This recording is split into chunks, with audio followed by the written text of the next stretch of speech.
He pulled a woman from a burning taxi, saving her life without hesitation.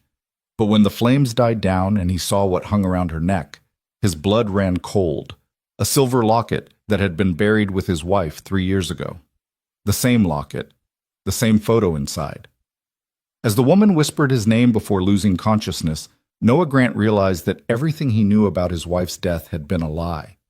Stay with me until the end of this story, and comment what city you're watching from so I can see how far this journey travels. The rain came down in sheets that November night, turning the streets of Seattle into rivers of black glass that reflected the neon signs and traffic lights like fractured dreams.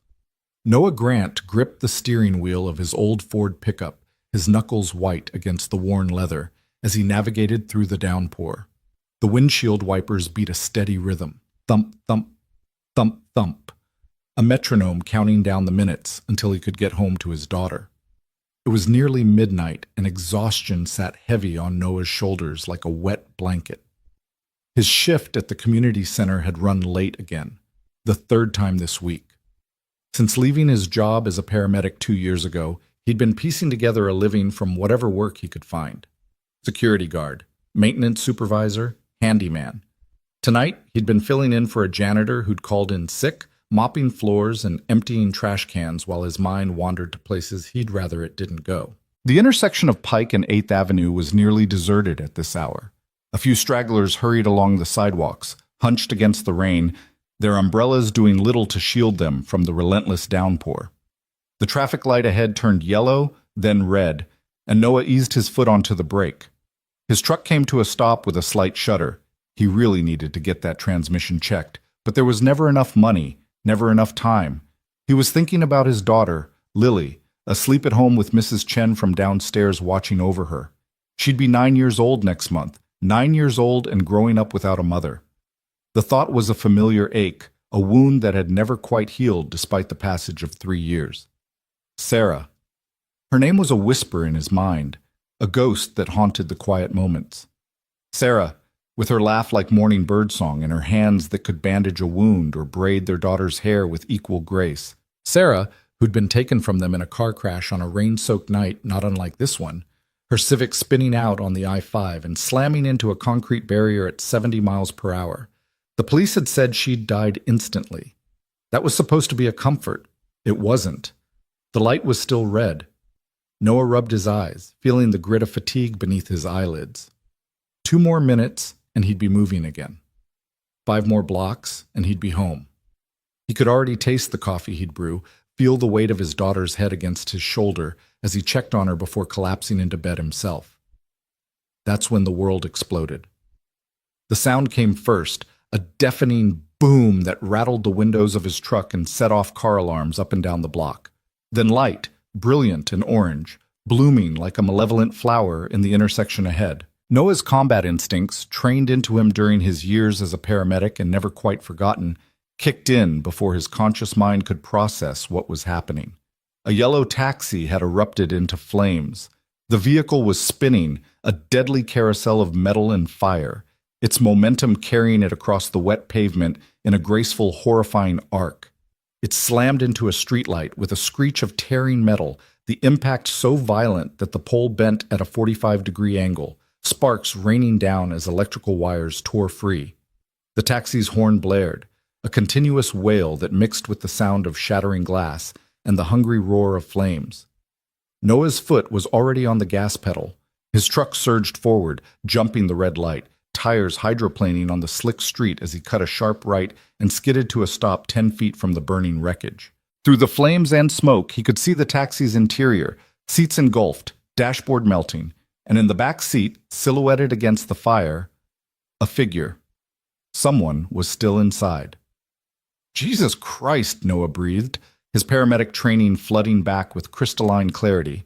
He yanked his keys from the ignition, grabbed the heavy canvas jacket from the passenger seat, and threw open his door. The heat hit him like a physical force, a wall of scorching air that made his eyes water and his lungs constrict. Behind him, he heard shouting. Someone screaming. The sound of footsteps running away rather than toward the inferno. But Noah was already moving, his body remembering what his mind had tried to forget. The countless times he'd run toward disaster while others ran away. The weight of responsibility that came with being someone who saved lives. The driver's side door was crushed beyond recognition, folded inward by the impact with the streetlight like a piece of discarded aluminum foil. Flames licked out from under the hood, fed by leaking gasoline that spread in a glowing pool across the pavement. Noah circled to the passenger side, using his jacket to shield his face from the intense heat. The smoke was thick and black, carrying the acrid stench of burning rubber, plastic, and something worse, the sickly sweet smell of cooking meat that he recognized from too many accident scenes. Through the rear passenger window, he could see her more clearly now. A woman, slumped against the door, her face turned away. Her arm was pressed against the glass, palm outward, as if she'd been trying to escape before losing consciousness. Blood ran down from a gash on her forehead, mixing with the condensation on the inside of the window. "I'm coming!" Noah shouted, though he doubted she could hear him over the roar of the fire. He wrapped his jacket around his hand and slammed his elbow against the window. Once, twice. The safety glass spiderwebbed, but didn't break. Behind him, he heard the whump of another ignition. The flames had reached the engine compartment. He had seconds, not minutes. Noah looked around desperately and spotted a loose chunk of concrete from a broken curb. He grabbed it, hefted its weight, and brought it down on the window with all his strength. The glass exploded inward in a shower of crystalline fragments. Smoke and heat billowed out through the opening, and Noah had to turn away, coughing and gasping. "Stay with me," he called out, reaching through the shattered window. His hand found her arm, still warm, thank God, and he felt for a pulse. There, weak but steady. "I've got you." The door was locked from the inside. Of course it was. Nothing was ever easy. Noah's fingers fumbled for the lock release, his skin screaming as it made contact with the superheated metal of the door panel. He found it, yanked it up, and pulled the door handle. The door swung open, releasing another wave of smoke and heat that nearly drove him back. The woman tumbled partway out, held in place only by her seatbelt. Noah could see her more clearly now.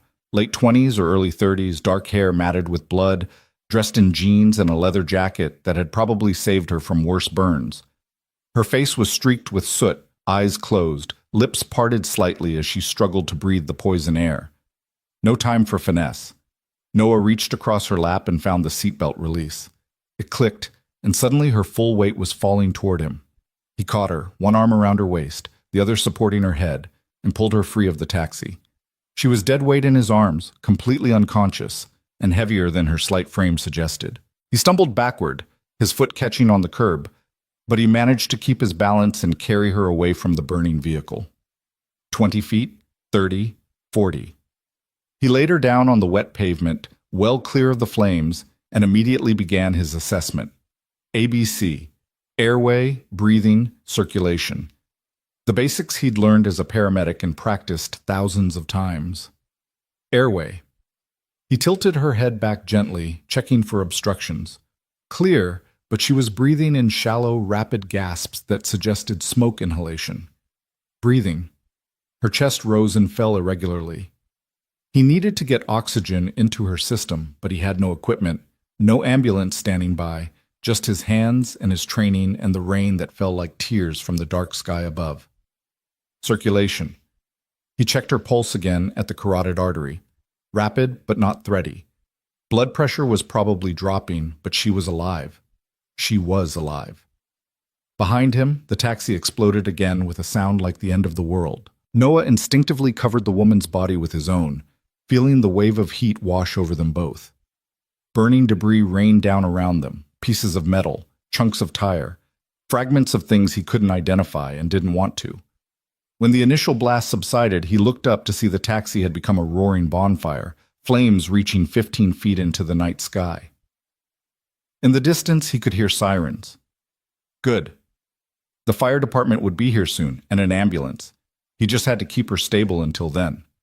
Noah turned his attention back to the woman, wiping rain and soot from her face with the sleeve of his shirt. She was young, he realized now, probably not even 30. Pretty in a sharp-featured way that reminded him of... No. He pushed the thought away before it could fully form. He'd been doing that for 3 years now, pushing away every memory, every reminder, every ghost of the woman he'd lost. He was checking the woman for signs of burns or broken bones when his hand brushed against something cold and metallic hanging from her neck. A necklace of some kind. Probably nothing important, but in trauma situations you documented everything. Noah's fingers closed around the pendant, drawing it out from beneath the collar of her leather jacket so he could see it clearly in the light of the burning taxi. His breath caught in his throat. It was a locket. A silver locket, oval-shaped, about the size of a quarter, with delicate filigree work around the edges. He knew this locket.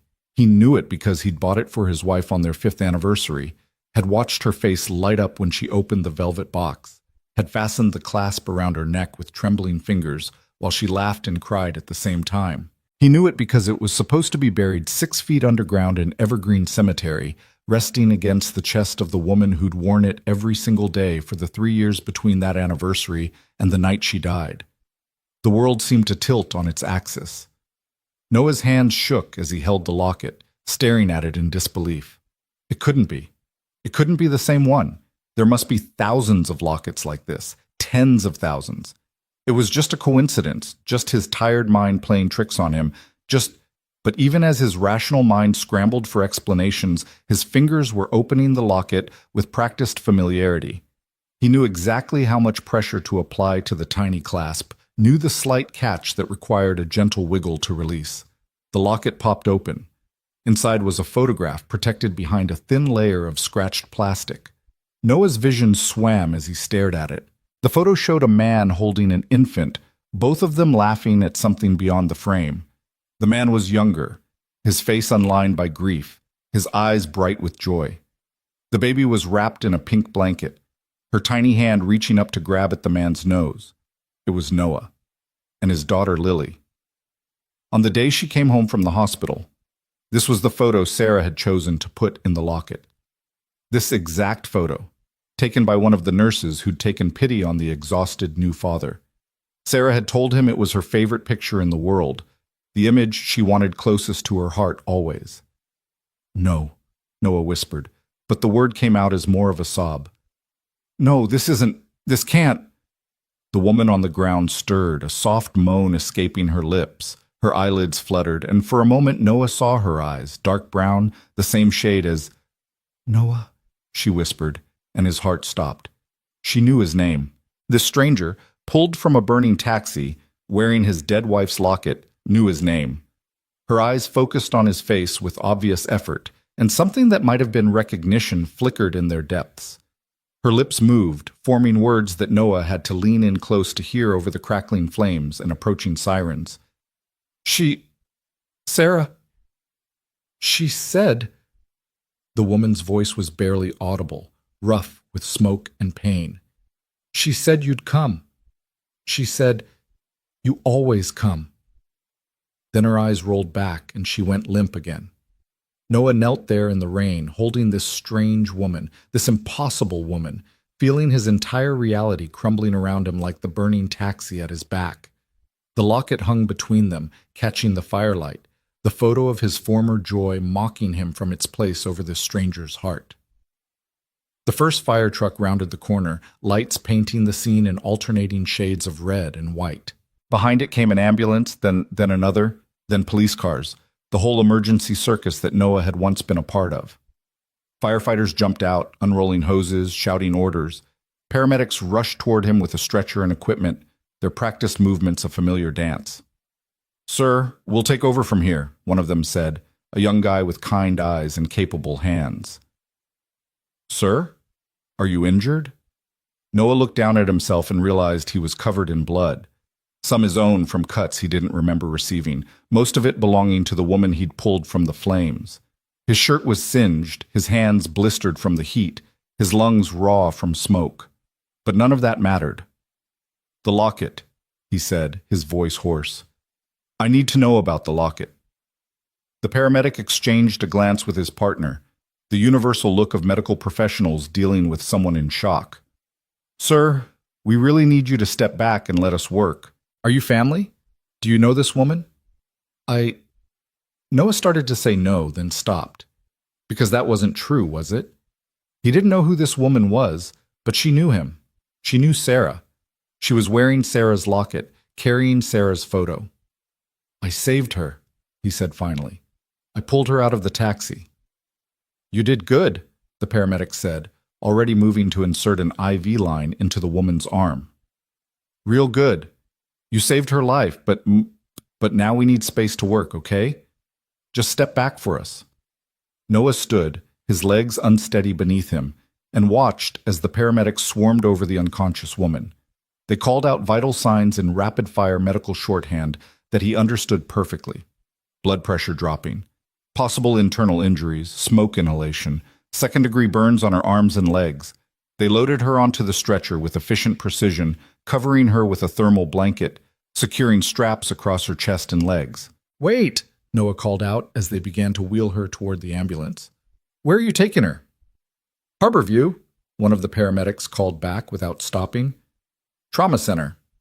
Of course, Harborview Medical Center, where Noah had worked for 7 years, where he'd brought countless patients, where he still knew half the staff by name. The universe, it seemed, had a sense of humor after all. A police officer approached, notebook in hand, questions ready. Noah answered them automatically, his mind elsewhere.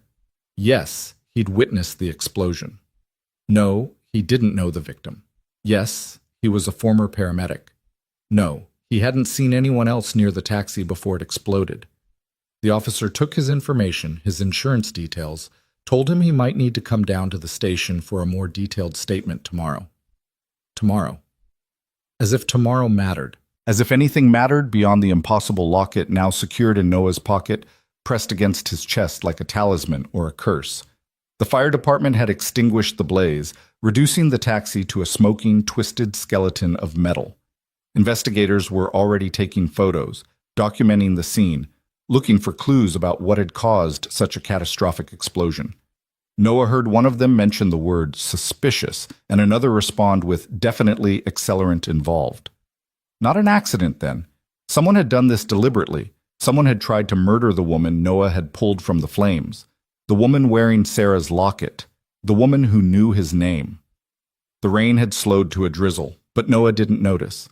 He stood there in the middle of Pike Avenue, surrounded by emergency vehicles and flashing lights, watching the ambulance carrying the mysterious woman disappear into the night. Around him, the city went about its business.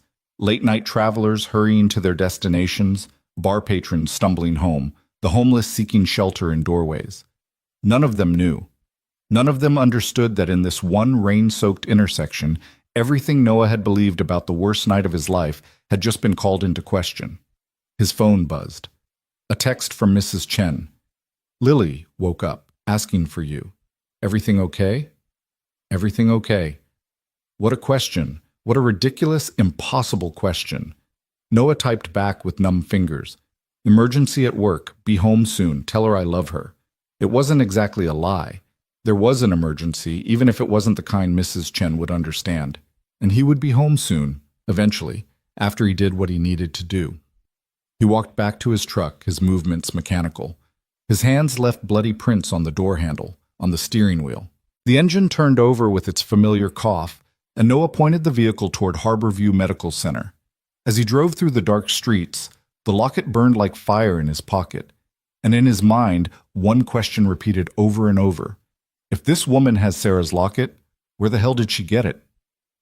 The drive to Harborview took 20 minutes. Though Noah barely registered the passage of time, his mind was a chaotic whirl of memories and impossibilities, each thought crashing into the next like waves against a rocky shore. He remembered the day he'd bought the locket, walking past the jewelry store window 3 times before gathering the courage to go inside. It had cost him 2 weeks' salary, money they really couldn't spare with a new baby at home, but he'd wanted to give Sarah something special, something that would tell her how much he loved her, even when he was too tired or too busy to say the words. He remembered her face when she opened the box on their anniversary, tears streaming down her cheeks as she laughed and called him a fool for spending so much. He remembered fastening the clasp around her neck, kissing the soft skin just below her ear, feeling her pulse flutter beneath his lips. He remembered identifying her body at the morgue, the sheet pulled back to reveal her bruised and broken face, and yes, the locket still around her neck. He remembered the funeral director asking if he wanted to keep it, and he'd said no. Let her be buried with it. Let her take into the ground this symbol of their love, this piece of him that would stay with her forever. So how was it now hanging around the neck of a stranger? The only explanations Noah could think of were impossible. Someone had robbed Sarah's grave, unthinkable, but technically possible. Someone had made an identical locket and somehow obtained a copy of the same photograph, possible, but why? Or Sarah had given the locket to someone before she died, had taken it off at some point, maybe that very day, and handed it to this woman for safekeeping. But that didn't make sense either. Sarah had never taken off the locket, not once in 3 years. She'd worn it in the shower, to bed, to work. She'd touched it absently when she was thinking, running her fingers over the smooth silver surface like a worry stone. Unless she'd known something was going to happen, unless she'd been scared or in danger, or... Noah's hands tightened on the steering wheel. He was spinning theories without facts, building castles in the air. What he needed was information, and the only person who could give him that information was currently unconscious in the back of an ambulance. Harborview Medical Center rose up before him, a massive complex of buildings crowned with a helipad and bristling with satellite dishes and antennas. Noah had spent 7 years working in this place, had walked its hallways so many times he could navigate them blindfolded. He parked in the employee lot, using his old access card without thinking. It still worked. Apparently, no one had bothered to deactivate it when he'd left 2 years ago. The emergency department entrance was exactly as he remembered it. The automatic doors that never quite closed properly, the smell of antiseptic and coffee, the controlled chaos of nurses and doctors moving with purposeful urgency. Noah walked in and headed straight for the main desk, where a familiar face looked up at his approach. Noah Grant? Marissa Chen's eyes widened in surprise. She'd been a charge nurse when Noah worked here, and from the name tag she still was. Holy hell, is that you? What happened? Are you hurt? Noah looked down at himself and realized what a sight he must be, covered in soot and blood, clothes torn and singed, hair wild. I'm fine, he said. But they just brought in a woman from a taxi fire downtown. I need to know her condition. Marissa's professional mask slipped into place. Are you family? Noah hesitated. I'm the one who pulled her out. I'm the reason she's alive. That doesn't give you a legal right to her medical information, Noah. You know that. But Marissa was already typing on her computer, her eyes scanning the screen. What was her name? I don't know. The admission felt like a failure.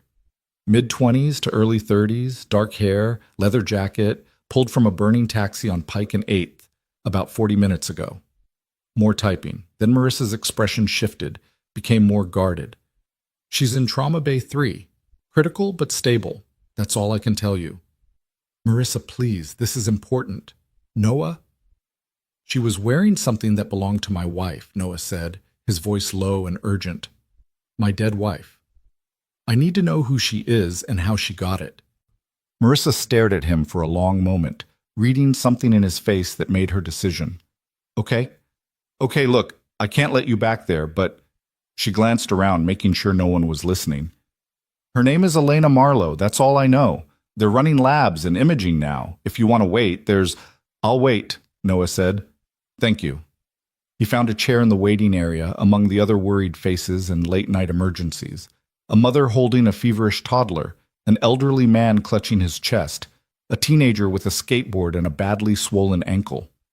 Noah sank into the uncomfortable plastic seat and put his head in his hands. Elena Marlowe. The name meant nothing to him. He pulled out his phone and typed it into a search engine, but the connection was spotty and the results were maddeningly vague. Several Elena Marlowes on social media, none of them seeming to match the woman he'd pulled from the taxi.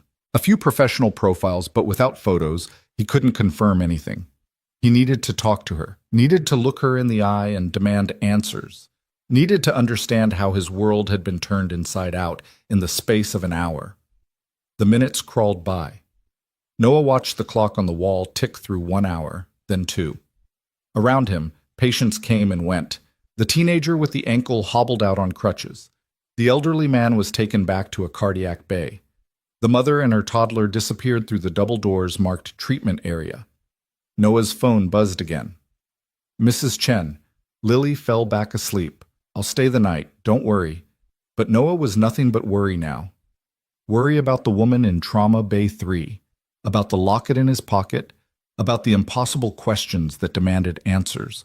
And deeper than all of that, a worry he'd been carrying for 3 years, a gnawing, persistent doubt that he'd never quite been able to silence. The accident that killed Sarah had never made sense to him. She'd been a cautious driver, careful to a fault. The police report said she'd been going 70 miles per hour in a 55 zone, but that wasn't like Sarah. Said she'd lost control on a curve she'd driven hundreds of times before. Said her blood alcohol level was .08, just barely over the legal limit, but Sarah rarely drank and never before driving. Noah had questioned all of it, had driven himself half mad going over the details, but in the end, what choice did he have but to accept it? People died in car accidents every day. Random chance. Wrong place, wrong time. The universe's cruelty on full display. But now? Now there was a woman named Elena Marlowe who'd spoken Sarah's name with her dying breath, who wore Sarah's locket, who seemed to know things she shouldn't know. And someone had tried to kill her by blowing up her taxi. What if Sarah's accident hadn't been an accident at all? The thought was like ice water in Noah's veins. He stood up abruptly, unable to sit still any longer, and paced the waiting area. A television mounted on the wall was tuned to a late-night news channel, the sound muted, closed captions running across the bottom of the screen. Noah barely registered the images. Political talking heads, weather forecasts, commercial breaks, until one segment made him stop mid-stride. The chyron read, "Developing story. Taxi explosion under investigation." The video showed the scene on Pike and 8th, the burning taxi, fire trucks, and police cars. Then it cut to a reporter standing in front of the charred wreckage, her breath visible in the cold night air. Noah turned up the volume, drawing annoyed looks from other waiting patients. "Preliminary reports suggest the explosion may not have been accidental," the reporter was saying. "Investigators on the scene have indicated that accelerant may have been used, raising questions about whether this was a targeted attack." The cab driver, identified as Martin Rodriguez, 47, was killed in the blast. One passenger, whose identity has not been released, was rescued by a bystander and is currently in critical condition at a local hospital. Police are asking anyone with information about this incident to contact the tip line at the number shown on your screen. The cab driver was dead. Noah hadn't even thought about the driver, hadn't seen him in the front seat, hadn't realized there was anyone else. The guilt hit him like a physical blow. Could he have saved both of them? Had he been so focused on the woman in the back seat that he'd missed someone else who needed help? But no, he'd looked in the front seat. He'd seen the crushed driver's door, the way the impact had folded the entire front end of the taxi like an accordion. If the driver had been in there, he'd already been dead when Noah arrived. There was nothing he could have done. Still, the knowledge sat heavy on Noah's conscience. A man was dead. A man named Martin Rodriguez, who probably had a family, friends, a life that had been cut short because someone had planted a bomb in his taxi. Because that's what this was, clearly. Not a gas leak or mechanical failure, a bomb. Meant for Elena Marlowe. Why? What could a freelance journalist have done to warrant murder? "Mr. Grant?" Noah spun around to find a doctor in scrubs standing behind him, her face tired but professional. Her name tag read Dr. Reeves. He didn't recognize her, but that wasn't surprising. 2 years was a long time, and Harborview cycled through residents and attendings constantly. "Yes," Noah said, his heart suddenly pounding. Is Elena?" "She's stable," Dr. Reeves said. "Remarkably so, considering what she went through. She has second-degree burns on approximately 12% of her body, moderate smoke inhalation, a concussion, and various contusions and lacerations. But no internal bleeding, no broken bones, no signs of organ damage.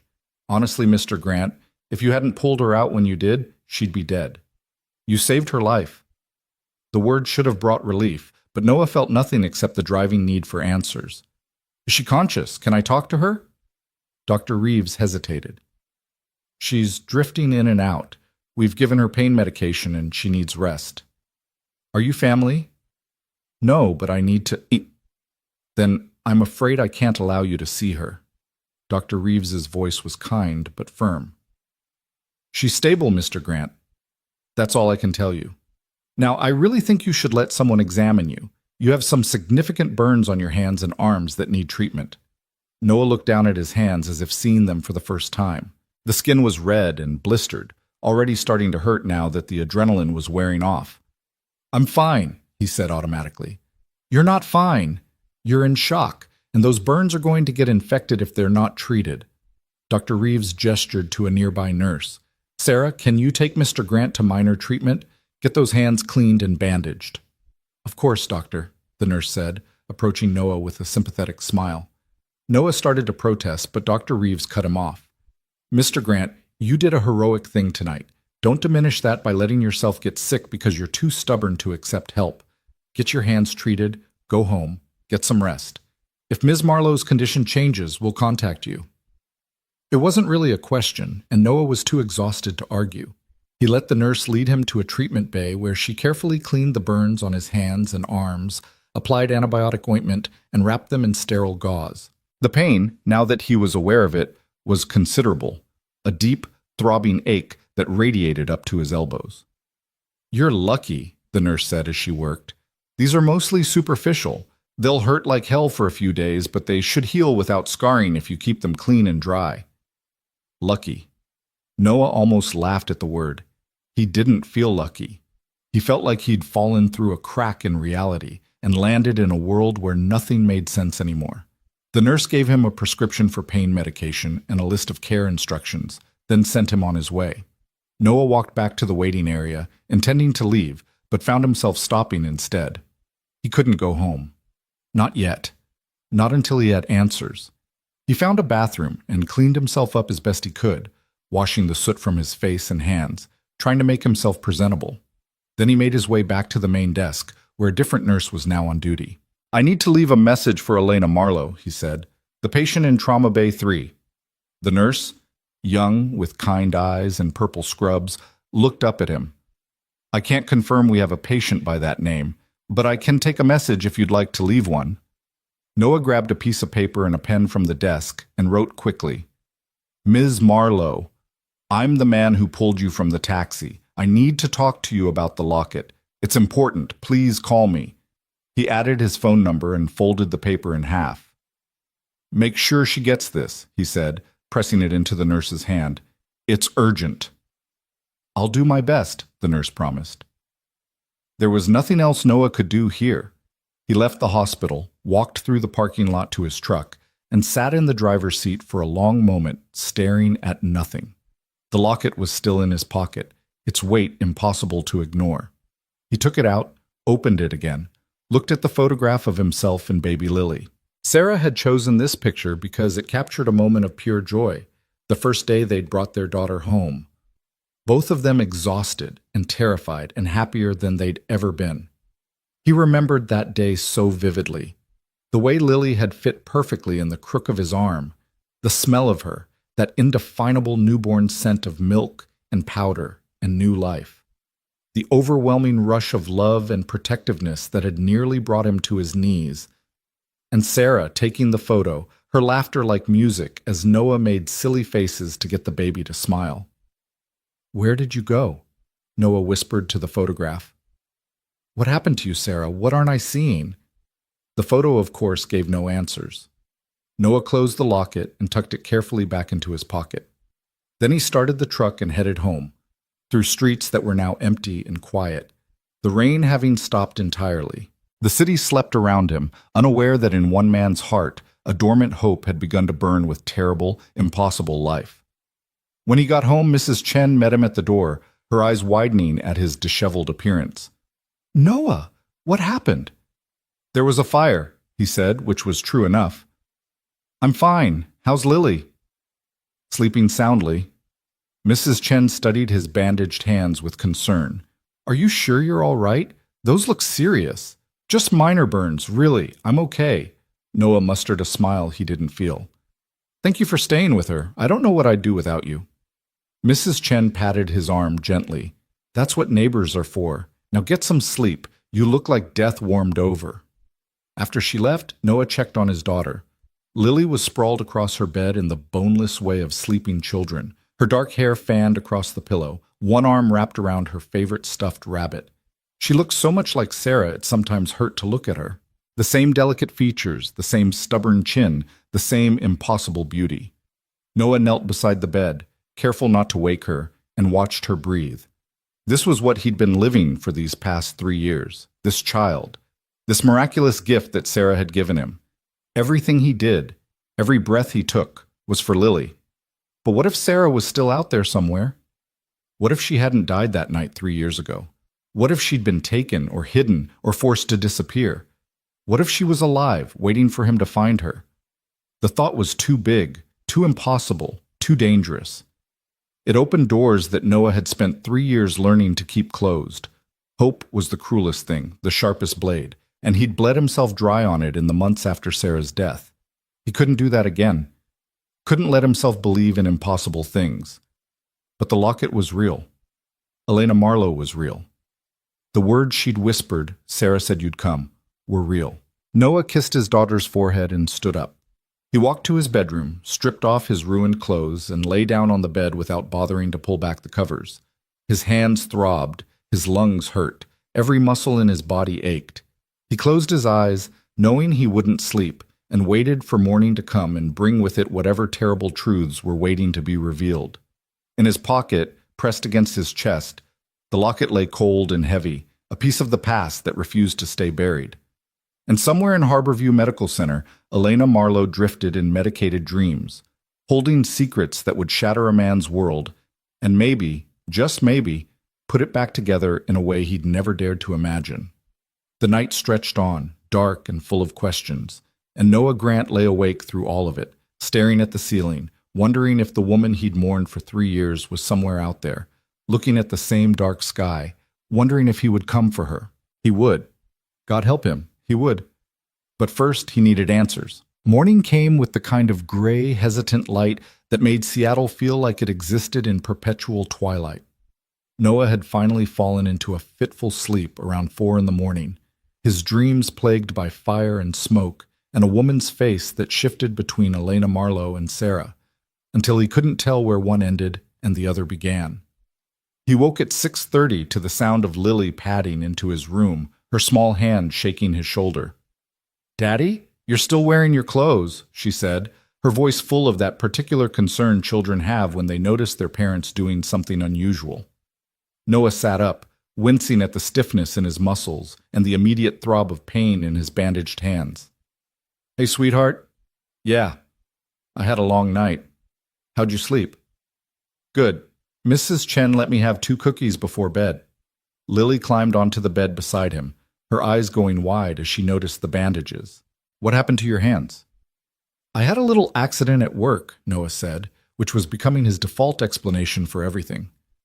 "Nothing serious. They'll be good as new in a few days." Lily reached out and gently touched one of the bandages, her small face scrunched with worry. "Does it hurt?" "A little. But you know what would make it feel better? If you made your old dad some of that terrible coffee you're always trying to sneak when you think I'm not looking." That got a giggle out of her, the sound like sunlight breaking through clouds. "I'm not allowed to use the coffee maker. You said so." "Well, today's a special exception. Go on, give it a try. And maybe see if we have any of those frozen waffles left." Lily bounded off the bed with the boundless energy of an almost 9-year-old, and Noah heard her thunder down the stairs toward the kitchen. He sat there for a moment, listening to the sounds of his daughter, attempting to operate appliances she wasn't quite tall enough to reach comfortably, and tried to convince himself that everything was normal, that yesterday hadn't happened, that he could just go about his day, take Lily to school, go to work, pretend his entire understanding of the last 3 years hadn't been called into question. But the locket was still in his pocket, and his phone was already buzzing with missed calls and messages. He picked it up, scrolling through them with his bandaged fingers. 3 calls from a number he didn't recognize.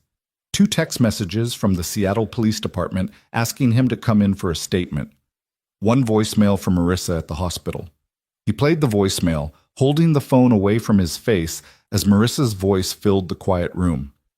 "Noah, it's Marissa. Listen, I probably shouldn't be telling you this, but that woman you brought in last night, Elena Marlowe, she's awake and she's asking for you. She's pretty insistent about it, actually. If you're coming by, do it soon. The police are on their way to interview her, and after that, who knows when you'll get another chance. Noah's heart kicked into a higher gear. He was on his feet before he'd even consciously decided to move, his exhaustion forgotten. Elena Marlowe was awake. She was asking for him, which meant she remembered who he was, remembered what she'd said last night about Sarah. He went to the bathroom and splashed water on his face, then changed into clean clothes, jeans and a flannel shirt that he could manage despite his bandaged hands. In the kitchen, he found Lily standing on a chair, pouring water into the coffee maker with intense concentration. The counter was covered in coffee grounds, and the smell of burnt waffle drifted from the toaster. "That looks great, sweetheart," Noah said, kissing the top of her head. "Listen, something came up and I need to go out for a little bit. Can you call Mrs. Chen and see if she can come watch you until it's time for school?" Lily's face fell. "But it's Saturday, Daddy." Saturday. Of course it was Saturday. Noah had lost track of the days entirely. "Right, Saturday. Well, you're still going to need Mrs. Chen for a bit. I promise I won't be long." "Is it about work?" Lily asked, and there was something in her voice, a guardedness, a wariness that broke Noah's heart. This was what he'd done to her. 3 years of being a single parent, 3 years of juggling jobs and bills, and the constant weight of grief had taught his daughter not to expect too much from him, had taught her that work always came first, that promises of "I won't be long" usually meant hours. "It's important," he said, crouching down so he was at her eye level. "Really important. And when I get back, how about we do something fun? We could go to that bookstore you like, get lunch at that pizza place. Make a day of it. Promise?" Lily's dark eyes, Sarah's eyes, searched his face. "Promise," Noah said, and meant it. He waited until Mrs. Chen arrived, apologizing profusely for the early morning call and the imposition. She waved away his concerns with the easy grace of someone who'd become more family than neighbor over the past 3 years. Then he was in his truck, pulling out of the driveway, his mind already racing ahead to the hospital and the woman who held answers to questions he'd been afraid to ask. The morning traffic was lighter than usual, most of Seattle still sleeping off Friday night. Noah made it to Harborview in 20 minutes, parking in the same spot he'd used the night before. His access card still worked, still got him through the employee entrance without question. He wondered if anyone had noticed his unofficial return, or if in the chaos of a busy metropolitan hospital, one more person in civilian clothes was just background noise. The emergency department was in that strange lull that came between the late-night traumas and the mid-morning rush. Noah walked past the main desk, keeping his head down, and headed for the trauma bays. He knew this layout like the back of his hand, knew which hallways had cameras and which were blind spots, knew where the nurses' station was positioned, and which doors required keycard access. Trauma Bay 3 was on the second floor, accessible by a stairwell that hospital staff used to avoid the crowded elevators. Noah took the stairs 2 at a time, ignoring the protest from his aching legs, and pushed through the door onto the second-floor hallway. A quick glance told him the nurses' station was currently unmanned, probably shift change, the 30-minute window when everyone was either getting reports or giving them. He found Trauma Bay 3, its door partially open. Noah paused outside, listening for voices, but heard nothing except the steady beep of monitoring equipment. He pushed the door open wider and stepped inside.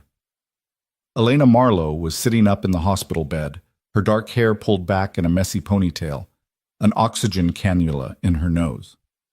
Her face was bruised, one eye swollen nearly shut, and bandages covered her arms where the burns had been treated. But she was alert, her good eye fixing on Noah the moment he entered. "You came," she said, and her voice was rough from smoke damage but steady. "I wasn't sure you would." Noah closed the door behind him and approached the bed slowly, as if she were a wild animal that might bolt. "You asked for me. You knew my name. You're wearing my dead wife's locket." He kept his voice low, aware that the hospital walls were thin and nurses could appear at any moment. "So yeah, I came. And I want answers. All of them. Starting with who the hell you are." Elena studied him for a long moment, and Noah had the unsettling sensation of being assessed, measured, judged. Then she nodded slightly, as if he'd passed some internal test. "My name is Elena Marlowe. I'm a freelance investigative journalist based out of Portland. For the past 8 months, I've been investigating an insurance fraud ring that operates across the Pacific Northwest. They stage fatal accidents, use doubles or misidentified bodies, collect the insurance payouts, and the victims disappear with new identities. She paused, grimacing as if the effort of speaking hurt. Your wife, Sarah Grant, was their first success story. She didn't die in that car crash, Mr. Grant. She survived, and I helped her disappear. The words hit Noah like a physical blow. He grabbed the back of a chair to steady himself, his vision swimming. That's impossible. I identified her body. I saw her at the morgue. I buried her. You buried someone, Elena said quietly. But it wasn't Sarah. The woman in that morgue had similar height, similar build, similar hair color. Her face was badly damaged in the crash. You said so yourself in the accident report I read. Dental records were falsified. DNA testing was never done because there was no reason to suspect the body wasn't who they said it was. The funeral home got a body that matched the description, and you got a closed casket because the damage was too severe for viewing. Noah's legs gave out. He sank into the chair, his mind refusing to process what Elena was telling him. Why? Why would Sarah do that? Why would she let me think she was dead? Let our daughter think... His voice broke. Lily was 6 years old. 6 years old, and she lost her mother. You're telling me that was all a lie? That Sarah chose to leave us? She didn't have a choice, Elena said, and there was genuine pain in her voice. Mr. Grant, Noah, can I call you Noah? He nodded numbly. Noah, Sarah discovered something she wasn't supposed to. She was working as a paramedic, same as you, and she responded to a car accident on Highway 2. Single vehicle collision, driver killed instantly. Except when Sarah was processing the scene, she noticed something wrong with the body. The driver's license said Michael Chen, 42 years old, but the body was wrong. The tattoos didn't match. The surgical scars were on the wrong side. She took photos, made notes, flagged it for investigation. Elena shifted in the bed, wincing at the movement. What Sarah didn't know was that Michael Chen was part of a larger operation. He'd paid to disappear, faked his death to escape gambling debts and a nasty divorce. The organization that arranged it didn't take kindly to a curious paramedic threatening to expose them. They gave Sarah a choice: become part of the system or become its next victim. She chose to live, chose to run, chose to fake her own death so that you and Lily would be safe from the people who would have used you to get to her. Noah shook his head, unable to accept it. Sarah would have told me. We didn't keep secrets. We were partners. She would have come to me and we would have figured it out together. Would you have let her fake her death? Elena asked. If she'd come to you and said, I'm in danger, and the only way to keep you and Lily safe is to disappear, to let you believe I'm dead for years, maybe forever, would you have agreed to that? The answer was immediate. No, never. I would have found another way. I would have protected her. That's what she knew you'd say. And that's exactly why she couldn't tell you. Elena's good eye held his gaze. Noah, these people don't make empty threats. They have connections in law enforcement, in medical facilities, in government agencies. They stage accidents that are so convincing, so thoroughly documented, that no one questions them. If Sarah had stayed, if she'd tried to fight them openly, they would have killed her for real. And then they would have made sure you didn't ask too many questions. Do you understand what I'm saying? Noah understood. He just didn't want to. Didn't want to believe that for 3 years he'd been mourning a woman who was alive. Didn't want to accept that every tear he'd cried, every night he'd spent staring at her empty pillow, every time he'd had to explain to Lily why Mommy wasn't coming home, all of it had been based on a lie. Where is she? He asked, his voice barely above a whisper. If she's alive, where is she now? Elena's expression shifted to something that might have been pity. I don't know. That was the point. After the staged accident, after I helped her create a new identity, she disappeared completely. No contact, no trail, nothing that could lead the organization back to her or to you. The less I knew, the less anyone knew, the safer everyone was. But you have the locket. She gave you the locket. Noah pulled it from his pocket, held it up so Elena could see it. She wouldn't have given this away unless she trusted you completely, unless she wanted you to be able to find her if necessary. Elena's eye widened slightly at the sight of the locket.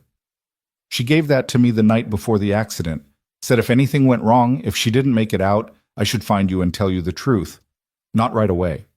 She made me promise to wait at least 3 years until she was sure the organization had moved on and wasn't watching you anymore. She said you deserved to know that she loved you, that leaving wasn't her choice, that every day away from you and Lily was torture.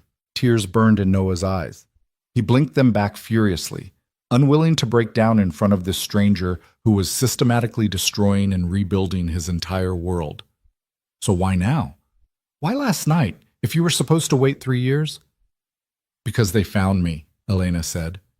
I've been investigating the organization for months, getting close, gathering evidence. I was about to publish an expose that would blow the whole thing wide open. They couldn't let that happen. The taxi explosion was meant to kill me and destroy all my research. She gestured to the bandages on her arms. Obviously they failed, thanks to you. The cab driver didn't fail. He's dead. Martin Rodriguez, I know. He wasn't part of it, just wrong place, wrong time. They planted the device in his cab, probably while it was parked, timed to go off during my ride. Elena's voice hardened. Add him to the list of people this organization has murdered to protect their profits. Noah stood up and paced to the window, staring out at the Seattle skyline without really seeing it. His mind was spinning, trying to fit together pieces of a puzzle that kept changing shape. You said Sarah was their first success story. How many others have there been? At least 40 that I've been able to document. Probably more that I haven't found yet. It's a lucrative business. Life insurance policies worth millions, death benefits, pension payouts, debt forgiveness. The deceased pay a percentage to the organization, get a new identity, and start over somewhere else. And the organization makes a fortune while leaving behind grieving families who never know the truth. Families like mine, Noah said bitterly. Families like my daughter, who had to grow up without a mother because her mother chose money over. It wasn't about money, Elena interrupted sharply. Sarah didn't pay them anything. She didn't want to disappear. They forced her to, and when they did, she made sure you and Lily were protected. Every month for the past 3 years, an anonymous payment has gone into a trust fund in Lily's name. $25,000, Noah. That's $750,000 sitting in an account waiting for your daughter when she turns 18. Where do you think that money came from? Noah turned from the window, staring at Elena. What are you talking about? There's no trust fund. There is. Sarah set it up through offshore accounts, routed through so many shell companies that it's untraceable. She couldn't send the money directly to you. That would have been too obvious, too easy to track. But she made sure Lily would be taken care of. Made sure that even if she could never come back, her daughter would have something. Elena's voice softened. Sarah loved you both more than anything. Leaving you destroyed her, but staying would have killed her, and possibly you too. Noah's hands were shaking. He looked down at the locket, at the photo of himself and baby Lily, and felt something crack open inside his chest. All this time he'd thought Sarah had abandoned them, had died because of careless driving or bad luck or the random cruelty of the universe. But she'd been alive, suffering, alone, protecting them the only way she knew how. How do I find her? He asked. You helped her disappear. You must have some idea where she went. Elena shook her head. I told you, I don't know. It was safer that way, but... She hesitated, as if weighing whether to continue. Before she left, Sarah said something. She was looking at a map, tracing a route along the northern coast. She mentioned Port Angeles, said something about always wanting to see the Olympic Peninsula, about how it would be a good place to disappear into the mountains and the rain. It might have meant nothing, or it might have been a breadcrumb in case someday you came looking. Port Angeles, a small city on the northern tip of the Olympic Peninsula, gateway to Olympic National Park and the Strait of Juan de Fuca. Noah had been there once, years ago, on a camping trip before Lily was born. He remembered dense forests and rugged coastline, isolated towns and miles of wilderness. A good place to disappear, indeed. The evidence you gathered, Noah said. The expose you were going to publish. Do you still have it? Most of it was in the taxi, my laptop, my files, years of investigation work, all gone. But I'm not stupid. I keep backups, cloud storage, encrypted drives, hard copies, and safe deposit boxes. The organization thinks they destroyed my research, but they only destroyed one copy. Elena's jaw set with determination. I'm still going to publish. I'm still going to expose what they did to Sarah and Martin and all the others. But now I need to stay alive long enough to do it. They'll come for you again, Noah said. It wasn't a question. Probably, which is why I need to get out of here as soon as possible. The police are going to want statements, ask questions I can't answer without revealing too much. And if the organization has people in law enforcement, which I'm certain they do, then staying in this hospital is like painting a target on my back. Noah thought about that, thought about the consequences of what Elena was suggesting. You're talking about checking yourself out against medical advice, going on the run while you're still injured and recovering. I'm talking about survival. I've done it before. I'll do it again. You nearly died last night. You have burns, smoke inhalation, a concussion. You can barely sit up without grimacing. Noah crossed his arms. You're not going anywhere alone. Elena raised an eyebrow. I don't recall asking for your help. You asked for me specifically. You knew I'd come. Which means some part of you knew you'd need more than just information. Noah met her gaze steadily. Sarah trusted you enough to give you that locket, so I'm going to trust you enough to help you stay alive. And in return, you're going to help me find my wife. For a long moment, Elena just looked at him, that same assessing expression she'd worn when he first entered the room. Then, slowly she nodded. Okay, but we do this my way. These people are dangerous, Noah. More dangerous than you can imagine. If we're going after them, if we're trying to find Sarah, we have to be smart. Careful. One wrong move and we're both dead. I spent 7 years as a paramedic. I've seen plenty of dangerous situations. I can handle myself. With all due respect, treating car accident victims is different from taking on an organized criminal enterprise. Elena shifted in the bed, her face tight with pain. But you did pull me out of a burning taxi, so maybe you're tougher than you look. When can you be ready to leave? Leave? We can't just walk out of here. You're still admitted. There are police coming to interview you. There are protocols. Protocols that will keep me in one place long enough for the organization to send someone to finish the job, Elena said. I checked myself in under my real name because I wasn't conscious enough to lie. Which means they know exactly where I am right now. We need to move, Noah. Soon. As if summoned by her words, voices echoed in the hallway outside. Noah recognized the cadence of police radio chatter, the heavy footfalls of multiple people approaching. He moved to the door, cracking it open just enough to peer out. 2 Seattle police officers were walking down the hallway, accompanied by a man in a suit who had "Detective" written all over him. They were heading directly for Trauma Bay 3, and they'd be here in seconds. Noah turned back to Elena. Police are here. What do you want to do? Elena's good eye gleamed with something that might have been excitement or fear or both. Help me up. There's a service elevator at the end of this hallway that goes down to the loading dock. If we move fast, we can be gone before they finish knocking. You can't even walk. Then I guess you'll have to carry me. Elena was already pulling the IV line from her arm, her face white with pain but her hands steady. Come on, Noah. Time to decide. Do you want answers, or do you want to spend the next hour explaining to the police why you're visiting a bombing victim you claim not to know? She had a point.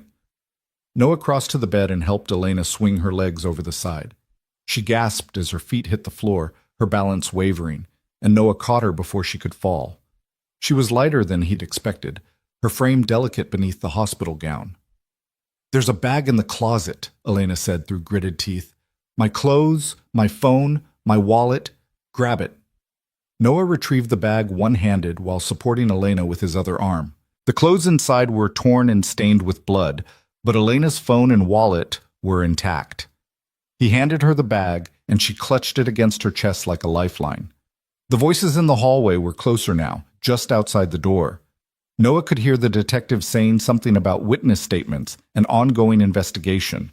They had maybe 10 seconds before someone knocked. Service elevator, Noah said. Let's go.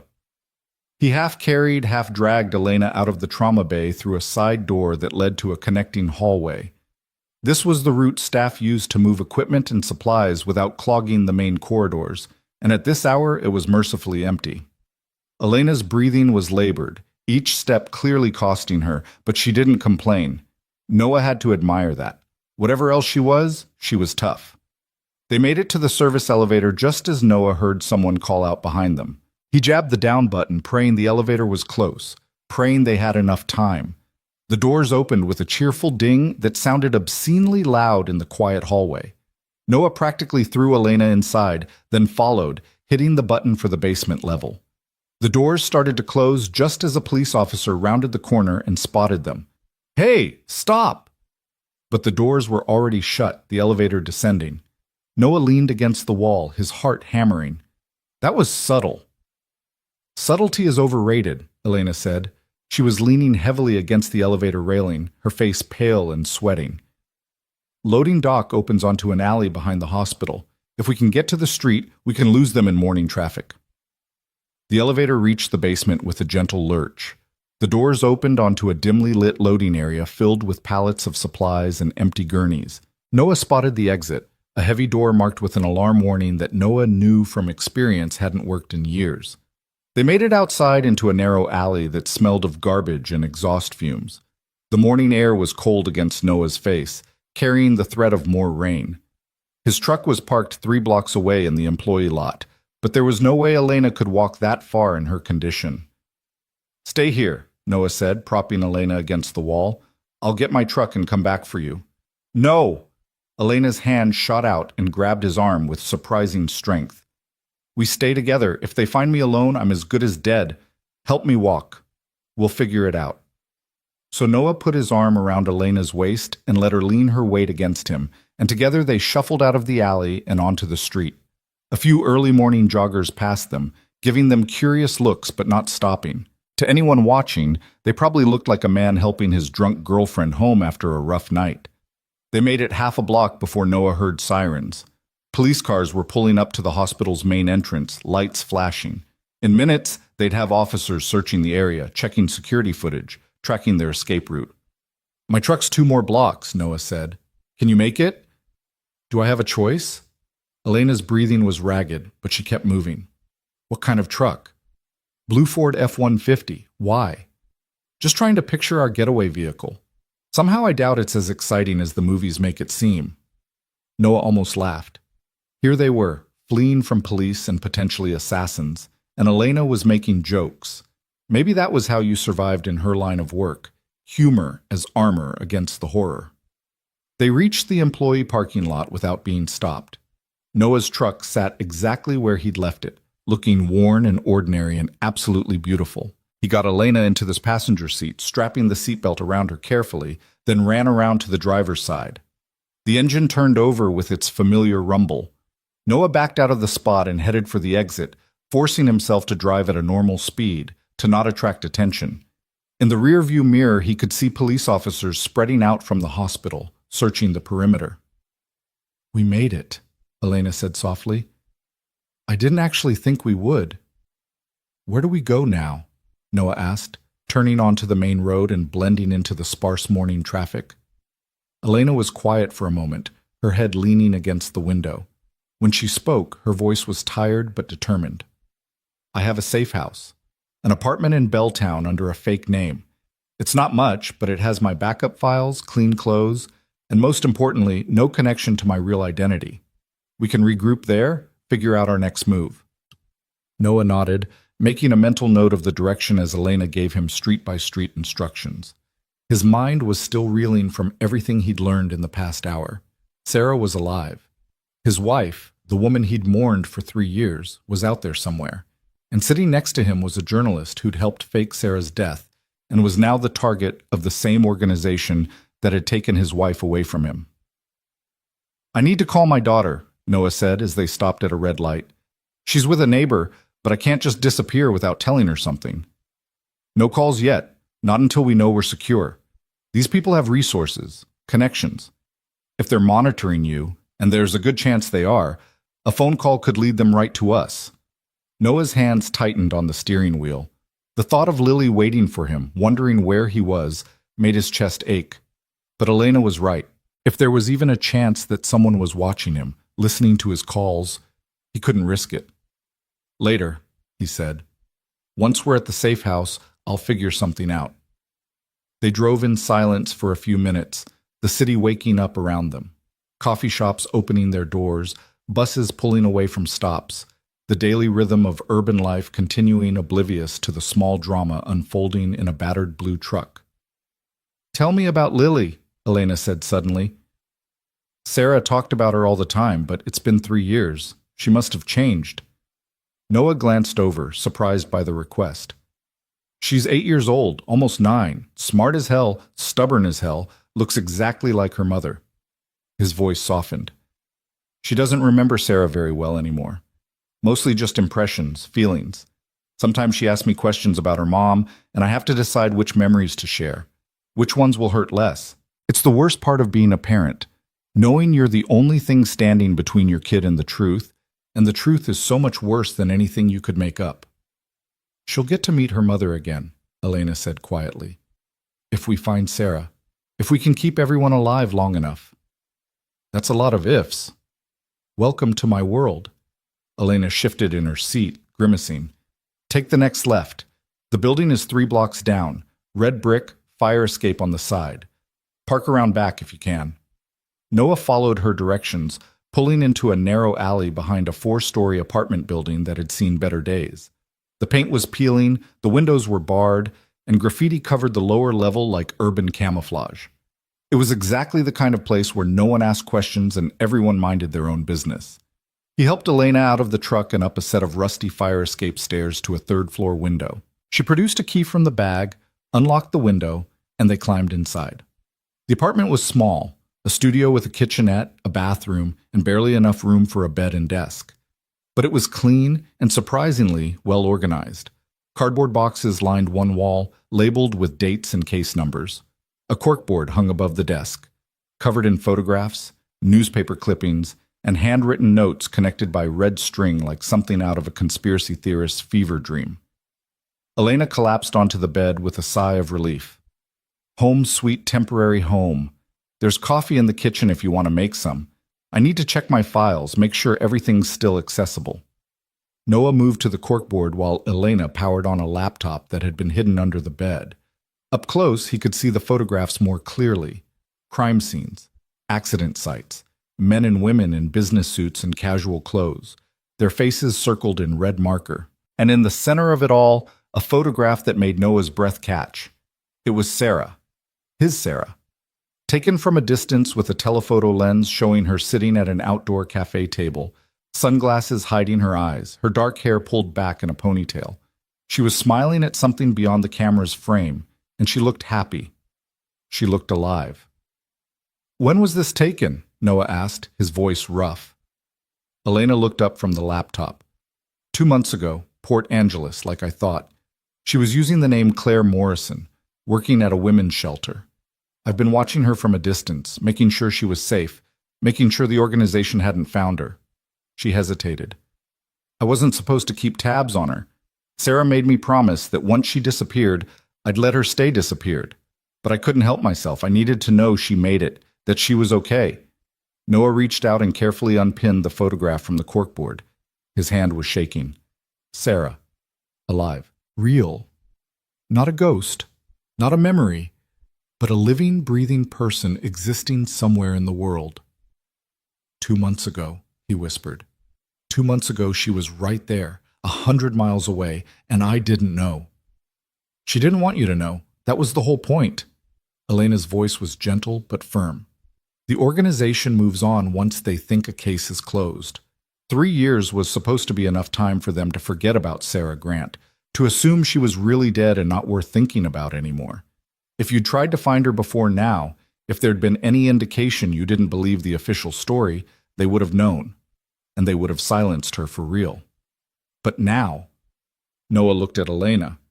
Now that you're exposing them, now that they know you have information about their operation, what does that mean for Sarah? It means we're running out of time, Elena said grimly. She turned the laptop so Noah could see the screen. It showed a document filled with names, dates, locations, and financial transactions. This is the evidence I've been gathering. Names of organization members, details of staged deaths, money trails leading back to the people at the top. Once I publish this, the entire operation collapses. But before I do that, we need to warn Sarah. Because when these people realize their empire is about to fall, they're going to try to eliminate anyone who can testify against them. How long do we have? My editor expects the story by Monday. That gives us 48 hours to get to Port Angeles, find Sarah, and convince her to go into hiding until the authorities can move in and make arrests. Elena closed the laptop. It's not a lot of time. And convince her to go into hiding until the authorities can move in and make arrests. Elena closed the laptop. It's not a lot of time. Then we need to leave soon. Today. Noah looked around the apartment. Do you have a car? Something that's not registered to you? There's a Honda in a parking garage 2 blocks from here. Registered to one of my aliases, paid for in cash. But I'm not going anywhere until I've had some rest and medical attention. These burns need proper care, and I can barely stand without help. We push too hard too fast, and I'll be useless. She was right, of course. Noah could see the exhaustion in her face, the way she was holding herself carefully to avoid aggravating her injuries. And he couldn't exactly leave her here alone while he went after Sarah himself. He needed Elena, needed her knowledge of the organization, her investigative skills, her connection to whatever life Sarah had built in Port Angeles. Okay, Noah said. We rest, but only for a few hours. Then we leave, whether you're ready or not. Deal. Elena lay back on the bed, closing her eyes. There's a medical kit under the sink. If you want to be useful, you can help me change these bandages and apply fresh antibiotic ointment. And then maybe you can tell me more about what you're planning to tell your daughter about where you've been. Noah found the medical kit, a professional-grade affair that reminded him of his paramedic days. He helped Elena unwrap the burns on her arms, cleaning them gently and applying fresh dressings while she gritted her teeth and tried not to make sounds of pain. The burns were second degree, painful, but not life-threatening if properly cared for. As he worked, he thought about Lily, about what he would tell her when he called, about how you explained to an 8-year-old that everything she'd believed about her mother might be wrong, that hope wasn't always a foolish thing, that sometimes impossible wishes came true in the worst possible ways. He would tell her something. He would make her understand. But first, he had to survive the next 48 hours, had to find Sarah, had to protect Elena long enough to bring down the organization that had torn his family apart. Noah finished bandaging Elena's arms and sat back, looking at this stranger who'd become his unlikely ally. Thank you, he said, for helping Sarah, for keeping her secret, for coming to find me now. Elena opened her eyes and looked at him with that same assessing gaze. Don't thank me yet. We're just getting started, and before this is over, you're going to wish you'd never pulled me out of that taxi. Maybe, Noah said, but I did, and now we're in this together. Together, Elena echoed, and for the first time since he'd met her, she smiled. It was a tired, pained smile, but it was genuine. Okay, Noah Grant, let's go find your wife. Outside the window, Seattle continued its morning routine, unaware that in a small apartment in Belltown, 2 people were planning to tear apart an organization that had operated in shadows for years. Unaware that a man was about to reclaim the life that had been stolen from him, or die trying. The Locket sat on the desk beside Elena's laptop, catching the gray morning light, holding within it the promise of a family reunited and the threat of dangers yet to come. And in Port Angeles, a woman named Claire Morrison, who used to be Sarah Grant, went about her day, not knowing that the husband she'd left behind was coming for her at last. Noah watched Elena sleep for a while, her breathing finally evening out into something that resembled peace. The morning light filtering through the dusty window cast shadows across her bruised face, and he found himself thinking about how quickly his life had tilted off its axis. 24 hours ago, he'd been a single dad working late shifts and counting pennies. Now he was harboring a fugitive journalist in a safe house while planning to track down a wife who was supposed to be dead. He moved to the window, careful to stand to the side where he couldn't be seen from the street below. The alley was empty except for a stray cat picking through an overturned trash can. Normal. Everything looked so goddamn normal, while his entire world was being rebuilt from the ground up. His phone buzzed in his pocket, and Noah pulled it out to see 3 missed calls from Mrs. Chen and 2 text messages. The first read, "Lily is getting worried. Where are you?" The second, sent 10 minutes later, "She wants to know if you're coming home for lunch." Noah's finger hovered over the reply button, but Elena's warning echoed in his mind. If they were being monitored, any communication could give away their location. But he couldn't just disappear without a word. Lily had already lost one parent. He wouldn't let her think she was losing another. He typed carefully. Something important came up. We'll explain everything soon. Tell Lily I love her and I'll be home as fast as I can. Can you stay with her until tomorrow? We'll pay you double. The response came almost immediately. Of course. But Noah, is everything okay? Should I be worried? Everything's fine, he lied. Just need to handle some personal business. Keep doors locked. Don't answer for anyone you don't know. There was a long pause before Mrs. Chen replied. Now I'm worried. Don't be. Just being careful. Thank you for watching her. Noah turned off his phone completely, removing the battery the way he'd seen people do in movies. He wasn't sure if it actually prevented tracking, but it made him feel like he was taking some kind of precaution. The phone went into a drawer, and he tried not to think about how cut off he now was from his daughter. Elena stirred on the bed, her eyes opening slowly. You should sleep too, she said, her voice hoarse. We'll need to leave in a few hours, and you look like you're running on fumes. I can't sleep. Noah moved away from the window and sat in the desk chair, studying the corkboard again. Tell me more about the organization. How did you even find out about them? Elena pushed herself up to sitting, wincing at the movement. I was investigating a different story. Maritime insurance fraud in the Portland area. I kept finding these cases where boats would sink under suspicious circumstances. Crew members would die, and families would collect massive insurance payouts. But something was off. The bodies were often too damaged to identify properly, dental records would match, but other details wouldn't, and the investigations would close remarkably fast. She reached for a water bottle on the nightstand, taking a long drink before continuing. I started digging deeper, found connections between the maritime cases and car accidents, house fires, even a few plane crashes. Different types of incidents, different locations, but the same pattern. Deaths that were too convenient, investigations that wrapped up too quickly, insurance companies that paid out without much question. And underneath it all, a network of people facilitating the disappearances. How many people are we talking about? Noah asked. Is this like organized crime, the mafia? More sophisticated than that. The organization operates like a legitimate business. They have lawyers, accountants, medical professionals, law enforcement contacts, even people in the insurance industry itself. Think of it as a service provider for people who need to disappear and have the money to pay for it. Some clients are running from debts, some from criminal charges, some from dangerous personal situations. The organization charges anywhere from $500,000 to $2 million depending on how complex the disappearance needs to be. Noah's mind reeled at the numbers. Sarah didn't have that kind of money. We were living paycheck to paycheck with a new baby. Sarah wasn't a client. She was a loose end. Elena's expression darkened. When she discovered the truth about that accident on Highway 2, the organization saw her as a threat. They gave her a choice: disappear using their services or be disappeared permanently. Sarah chose to live. In exchange for her silence and cooperation, they faked her death for free and created a new identity for her. But there were conditions. What conditions? No contact with her old life. Ever. Complete separation from you and Lily. They told her that if she ever tried to reach out, if she gave any indication she was alive, they'd come after you both. Make it look like accidents, of course. They're good at that. Elena's voice was bitter. Sarah's been living in a cage for 3 years, Noah.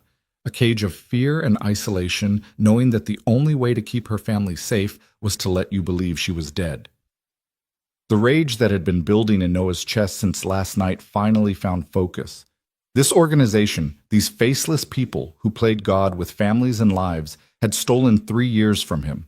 3 years of mourning, 3 years of Lily growing up without her mother, 3 years of Sarah living alone with her grief and fear. The name's on your board, Noah said, pointing to the photographs.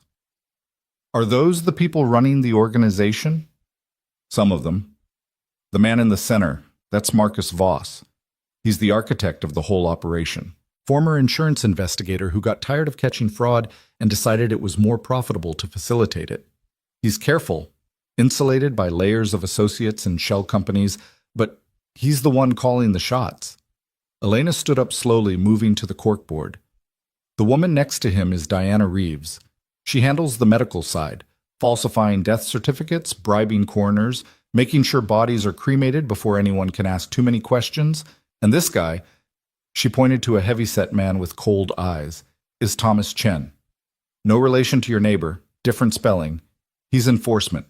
When clients don't follow the rules or someone threatens to expose the operation, Thomas handles it personally. He's the one who planted the bomb in your taxi. Most likely. Or he hired someone to do it. Thomas doesn't like to get his hands dirty unless necessary, but he's very good at making people disappear for real. Elena traced a finger along the red string connecting various photographs. The organization has people everywhere. Police, fire departments, hospitals, government agencies. That's how they've stayed hidden for so long. Any investigation that gets too close gets redirected or shut down by someone on the inside. Noah studied the faces on the board, committing them to memory. These were the people who'd destroyed his family. These were the people who'd forced Sarah to choose between her safety and her life with him and Lily. And if Elena's timeline was correct, these were the people who would soon realize their empire was crumbling and would do anything to protect themselves. Your expose, Noah said. When you publish it, what happens to everyone involved? The clients who paid to disappear, people like Sarah who were forced into it. That's complicated. Legally, the clients committed fraud. They'll likely face charges, asset seizure, possible jail time depending on what they were running from. But people like Sarah who were coerced, they'll have to prove they were under duress. With my testimony and documentation, I think we can make that case. But it won't be easy, and there's no guarantee the legal system will see it the way we do. So even if we find Sarah, even if we bring down the organization, she might still go to prison? It's possible, Elena admitted. But the alternative is leaving her in hiding forever, looking over her shoulder, never able to come home. At least this way, she has a chance at a real life again, a chance to see Lily grow up, a chance to be Sarah Grant instead of Claire Morrison. Noah stood and paced the small apartment, his mind working through the implications. If they exposed the organization, Sarah would have to come forward, would have to testify, relive the trauma, face potential criminal charges. And Lily would have to learn that her mother had been alive all this time, that she'd been abandoned, even if it was for good reasons. The psychological impact of that revelation could devastate his daughter. But the alternative was worse. The alternative was letting Sarah stay buried under a false identity, letting the organization continue destroying families, letting people like Thomas Chen operate with impunity. We do this right, Noah said finally. We find Sarah, we get her somewhere safe, and we make sure the evidence you have is bulletproof before anything goes public. I'm not letting these people hurt my family again. Agreed. Elena moved to the laptop and opened several encrypted files. I've been building this case for 8 months. Financial records showing money transfers between organization members, recorded phone conversations, testimony from former clients who left the organization's protection and are willing to talk, autopsy reports that don't match the supposed victims. It's comprehensive, but I need one more piece. What piece? Marcus Voss's personal records. He keeps a ledger, old-school paper files, documenting every client and every transaction. It's insurance for him. If anyone in the organization turns on him, he can expose them all. The ledger is hidden somewhere, probably in his home or a private safe deposit box. If I can get my hands on it, the case becomes airtight. Noah raised an eyebrow. You're talking about breaking into a crime boss's house? I'm talking about doing whatever it takes to end this. Elena's good eye blazed with determination. These people killed Martin Rodriguez. They nearly killed me. They've terrorized Sarah for 3 years and destroyed countless other families. I'm not stopping until they're behind bars. Before Noah could respond, a sound from the alley below made him freeze. Footsteps, slow and deliberate. He moved to the window and peered down carefully. A man in a dark jacket was walking through the alley, stopping occasionally to look at the buildings on either side. His posture was alert, professional, not a random pedestrian. We have company, Noah said quietly. Elena was beside him instantly, looking down at the man in the alley. Her face went pale. That's Thomas Chen. Noah's blood ran cold. How did he find us? I don't know. Maybe they tracked my phone. Maybe they have people watching every hospital exit. Maybe... Elena grabbed Noah's arm. It doesn't matter. We need to leave now. There's only one exit. The fire escape goes down to that alley. Then we go up. Elena was already moving, gathering her laptop and stuffing it into a backpack. The roof connects to the next building. If we can get across, we can use their fire escape to reach the street on the other side. Noah helped her pack the essentials: the laptop, the backup drives, her phone, her wallet. Elena grabbed a gun from under the mattress, checking the magazine with practiced efficiency. Noah stared at the weapon. "You didn't mention you had a gun." "You didn't ask." Elena tucked it into the waistband of her jeans, covered by her jacket. "Can you handle a weapon if necessary?" "I was a paramedic, not a soldier." "That's not an answer." "I've shot rifles before, hunting with my dad when I was younger, but handguns, combat situations, no, I can't handle that." "Then stay behind me and do exactly what I say." Elena moved to the window, opening it as quietly as possible. "And pray we don't have to find out if Thomas brought backup." They climbed onto the fire escape, Noah going first to help Elena navigate with her injuries. The metal was slick with morning moisture, and every step seemed to echo too loudly in the narrow space between buildings. Above them, the roof was 2 stories up. Below them, Thomas Chen was entering the building through the back door. Noah climbed as fast as he dared, his bandaged hands making every grip awkward and painful. Behind him, Elena struggled to keep pace, her burned arms and legs protesting every movement. They were halfway to the roof when they heard a crash from inside the apartment. Thomas had reached the 3rd floor and wasn't bothering with subtlety. "Faster!" Elena hissed. They reached the roof just as they heard the window being forced open below. Noah pulled Elena up the last few feet, and they ran across the flat rooftop toward the neighboring building. The gap between structures was maybe 4 feet, nothing that would have worried Noah under normal circumstances. But with Elena injured and both of them exhausted, 4 feet looked like a canyon. "I'll go first," Noah said, "then catch you if you need help." He backed up, took a running start, and jumped. His feet hit the opposite roof with a jarring impact that sent pain shooting through his legs, but he stayed upright. He turned back to Elena, who was staring at the gap with visible fear. "I can't make that," she said. "Yes, you can. Just run and jump. I'll catch you." "My legs. The burns." "Elena, he's coming. You jump or you die. Choose." Behind Elena, Thomas Chen's head appeared over the edge of the roof. He saw them and started to pull himself up, his movements powerful and efficient. The man was built like a linebacker, all muscle and menace. Elena ran. Her face twisted in pain with every step, but she didn't slow down. She hit the edge of the roof and launched herself across the gap. For a heart-stopping moment, Noah thought she wasn't going to make it. Her trajectory was low, her body language all wrong. But then she was crashing into him, and they both went down in a tangle of limbs on the opposite roof. "Go! Go! Go!" Elena shouted. Noah pulled her to her feet, and they ran for the fire escape on this building. Behind them, Thomas Chen landed his own jump effortlessly and gave chase. The man was fast, terrifyingly fast, closing the distance between them with frightening speed. They reached the fire escape and practically threw themselves down the metal stairs.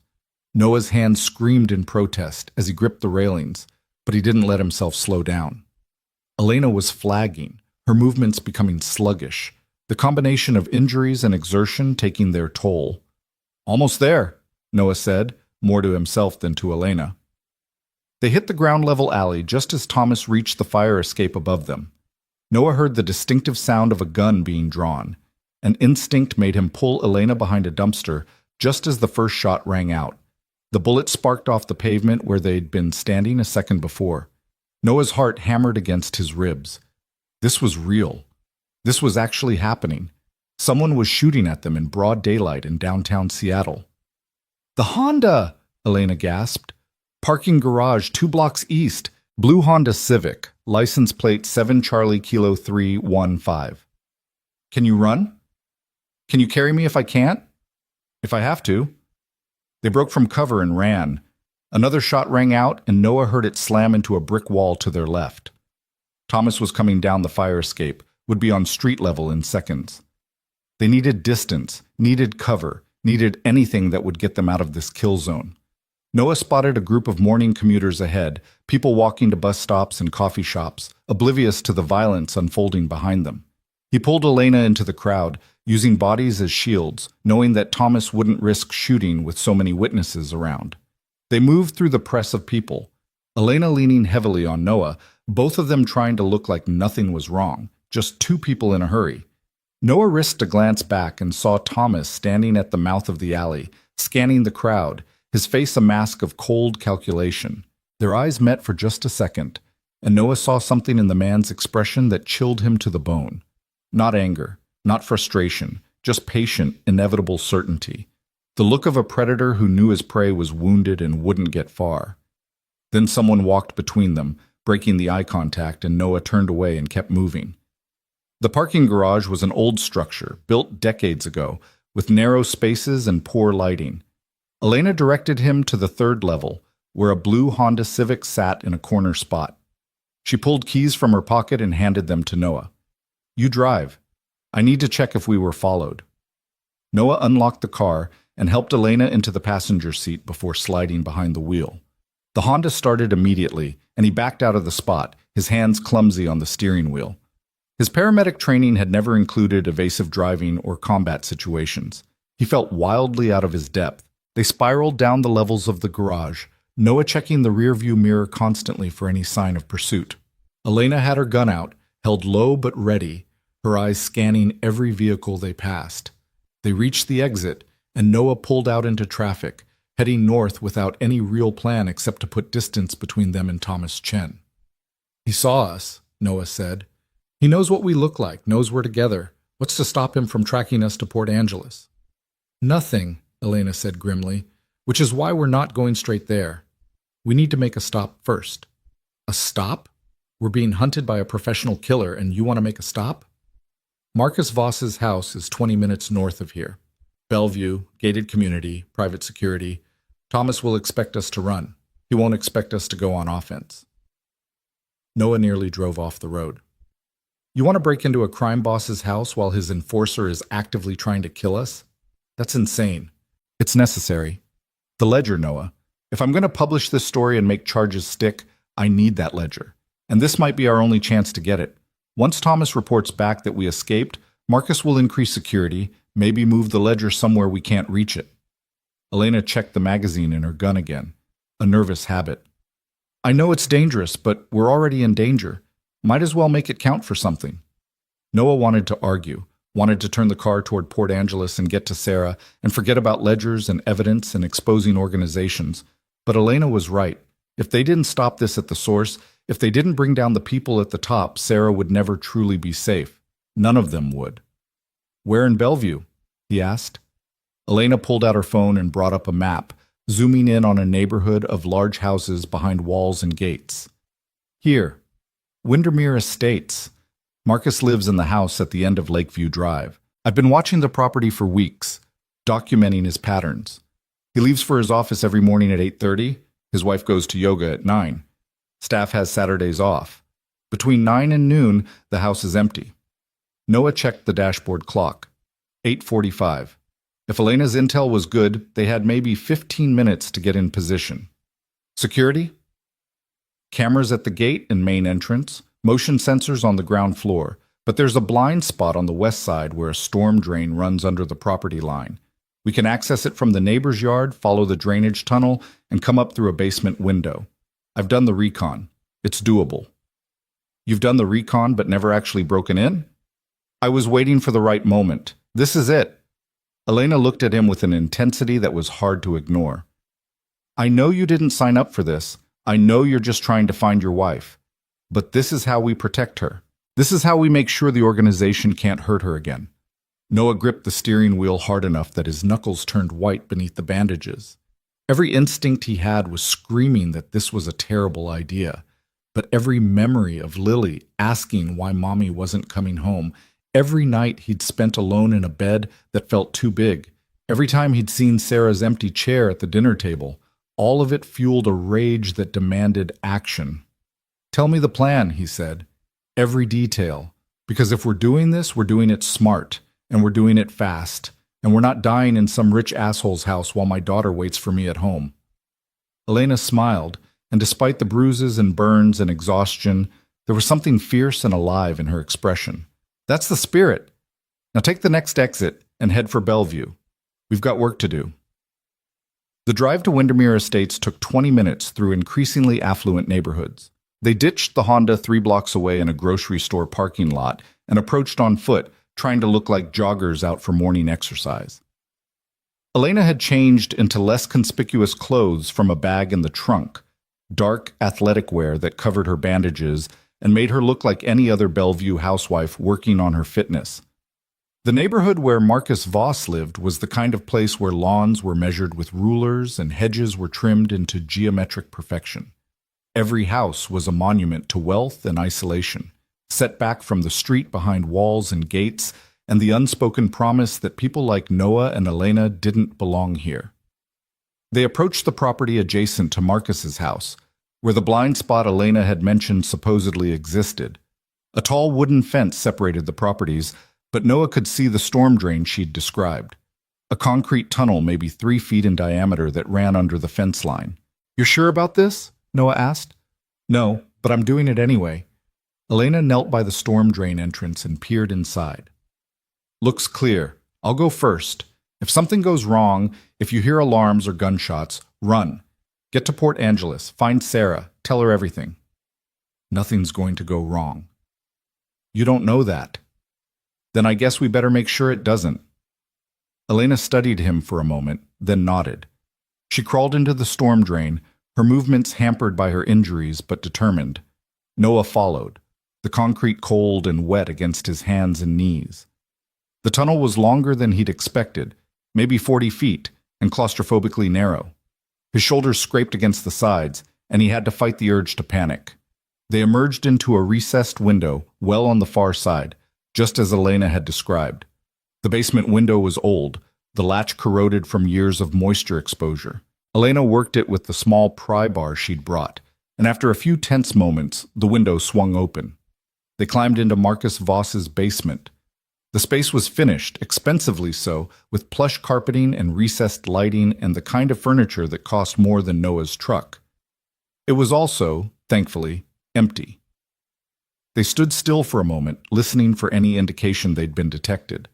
The house was silent except for the hum of climate control and the distant tick of a clock somewhere above them. "His office is on the second floor," Elena whispered. "That's where he keeps the sensitive documents. We go up, find the ledger, get out. 10 minutes maximum." They crept through the basement to a stairwell that led to the main floor. The house was a showcase of wealth. Marble floors, original art on the walls, furniture that belonged in museums. Noah felt like an intruder, not just in a physical space, but in an entirely different world. This was where the man who destroyed his family lived. This was the comfort purchased with other people's suffering.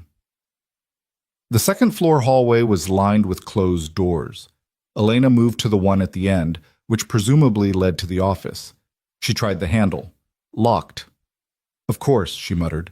She pulled a small case from her pocket, selected 2 thin metal tools, and went to work on the lock.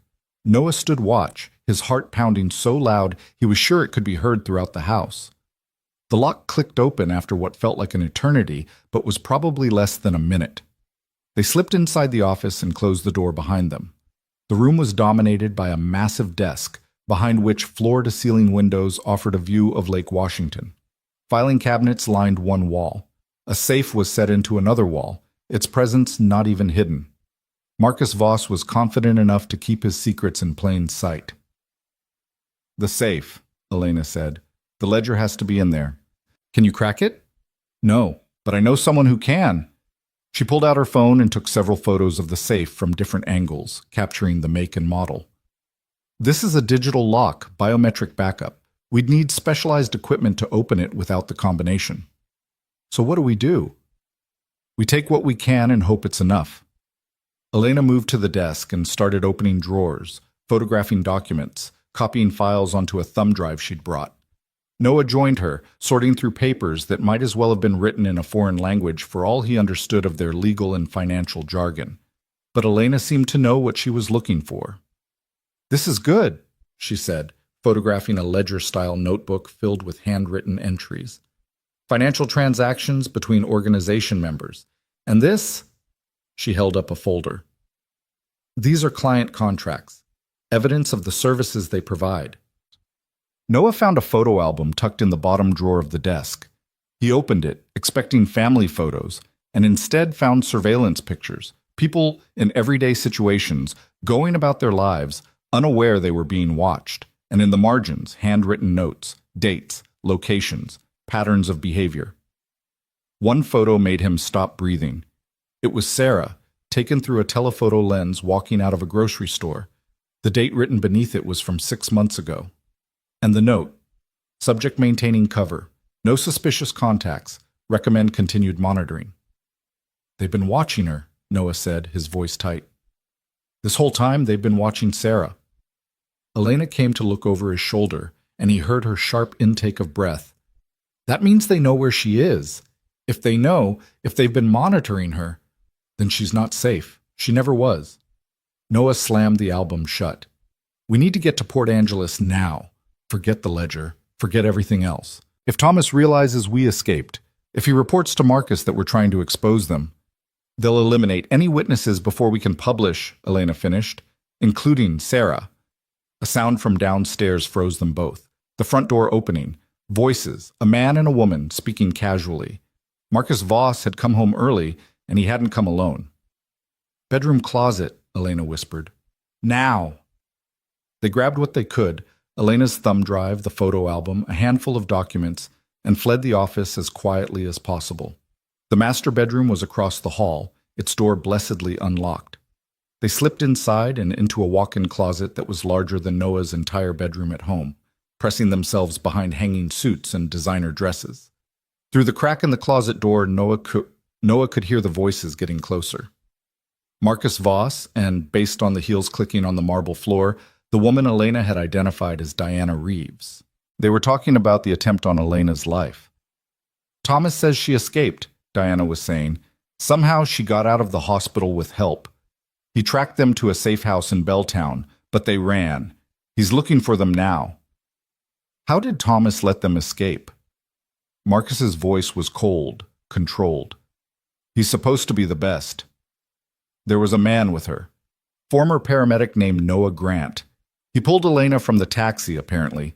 Thomas says Grant is resourceful, protective. Could be a problem. Noah heard footsteps ascending the stairs. They were coming to the second floor. He pressed himself further back into the closet, Elena barely breathing beside him. Noah Grant? Marcus repeated. Why does that name sound familiar? He was married to Sarah Grant, the woman from the Highway 2 incident 3 years ago, the one we convinced to disappear. A long pause. Then Marcus laughed, a sound devoid of humor. So the husband is trying to play hero. How touching. Does he know his wife is alive? Thomas assumes Elena told him. They went to her safe house together. Grant must know something. Then we have a larger problem than I thought. If Elena has convinced Grant to help her, if they're working together to expose us, we need to accelerate our timeline. Marcus's voice was closer now, just outside the bedroom. Contact all active clients. Tell them to go dark for the next 72 hours. Move any sensitive documents to secondary locations. And tell Thomas to stop playing cat and mouse. I want Elena Marlowe and Noah Grant dead by tonight. Make it look like a murder-suicide. Grieving husband finds out his wife's alive, can't handle it, kills the messenger and himself. Clean and tragic. What about Sarah Grant? If they're heading for Port Angeles and Thomas intercepts them before they get there, Sarah stays in place.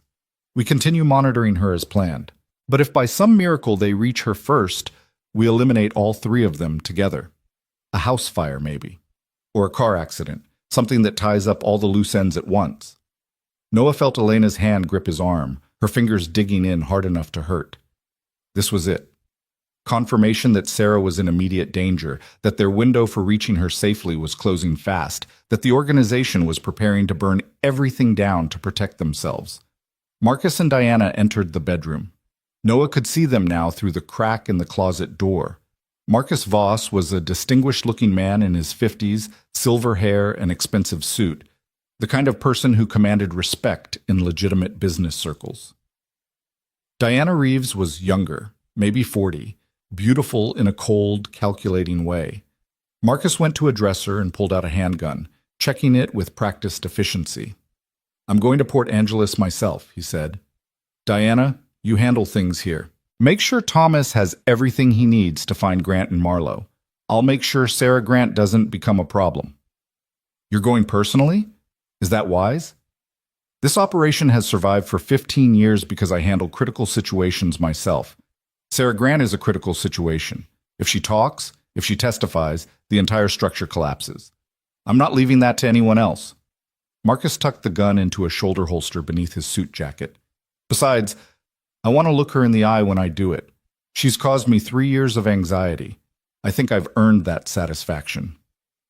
They left the bedroom, still talking, their voices fading as they descended the stairs. Noah and Elena waited in the closet for another 5 minutes, listening to the sounds of the house. The front door opened and closed. A car engine started in the driveway. Then silence. We need to move, Elena said.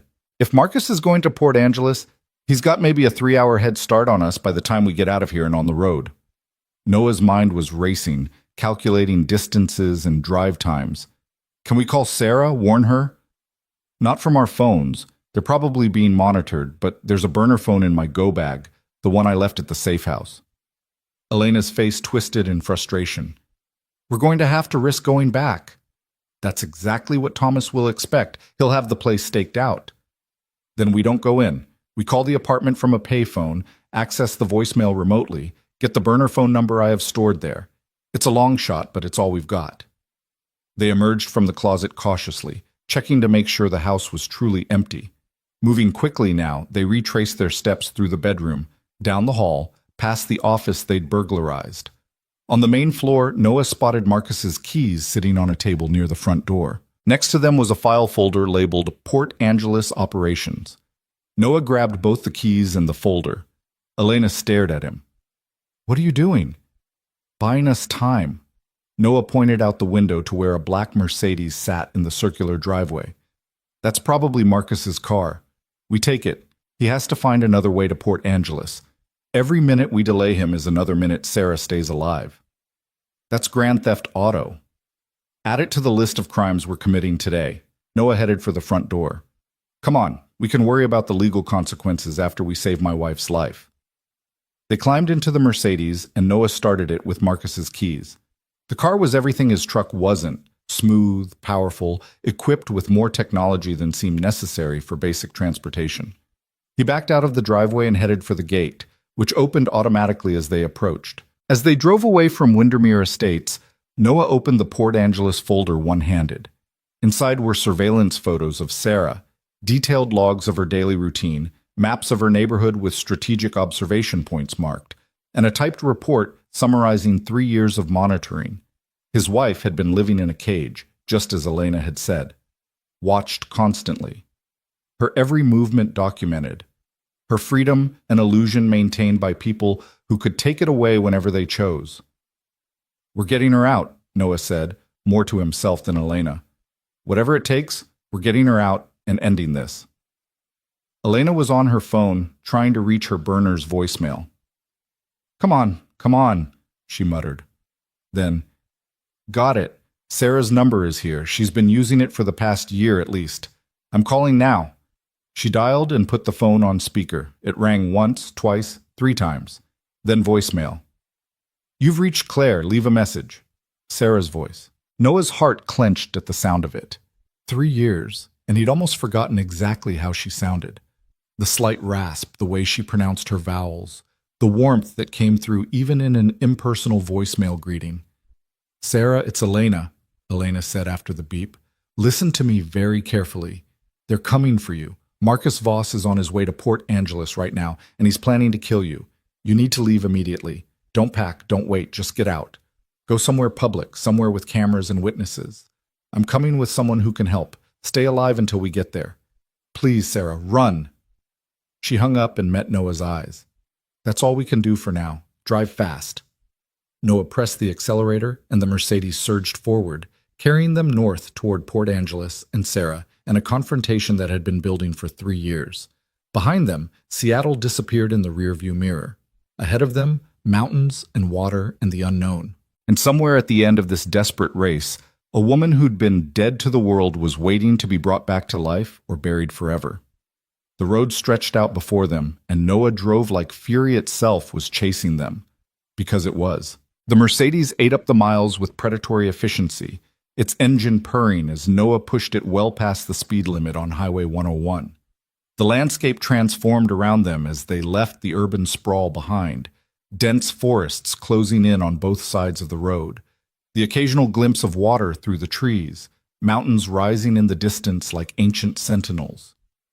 Noah's hands gripped the steering wheel so tightly his bandages had started to seep blood through the gauze, but he didn't care. Every second counted. Every mile brought them closer to Sarah and further from any illusion of safety. Elena had her laptop balanced on her knees, connected to the car's Wi-Fi hotspot, typing frantically.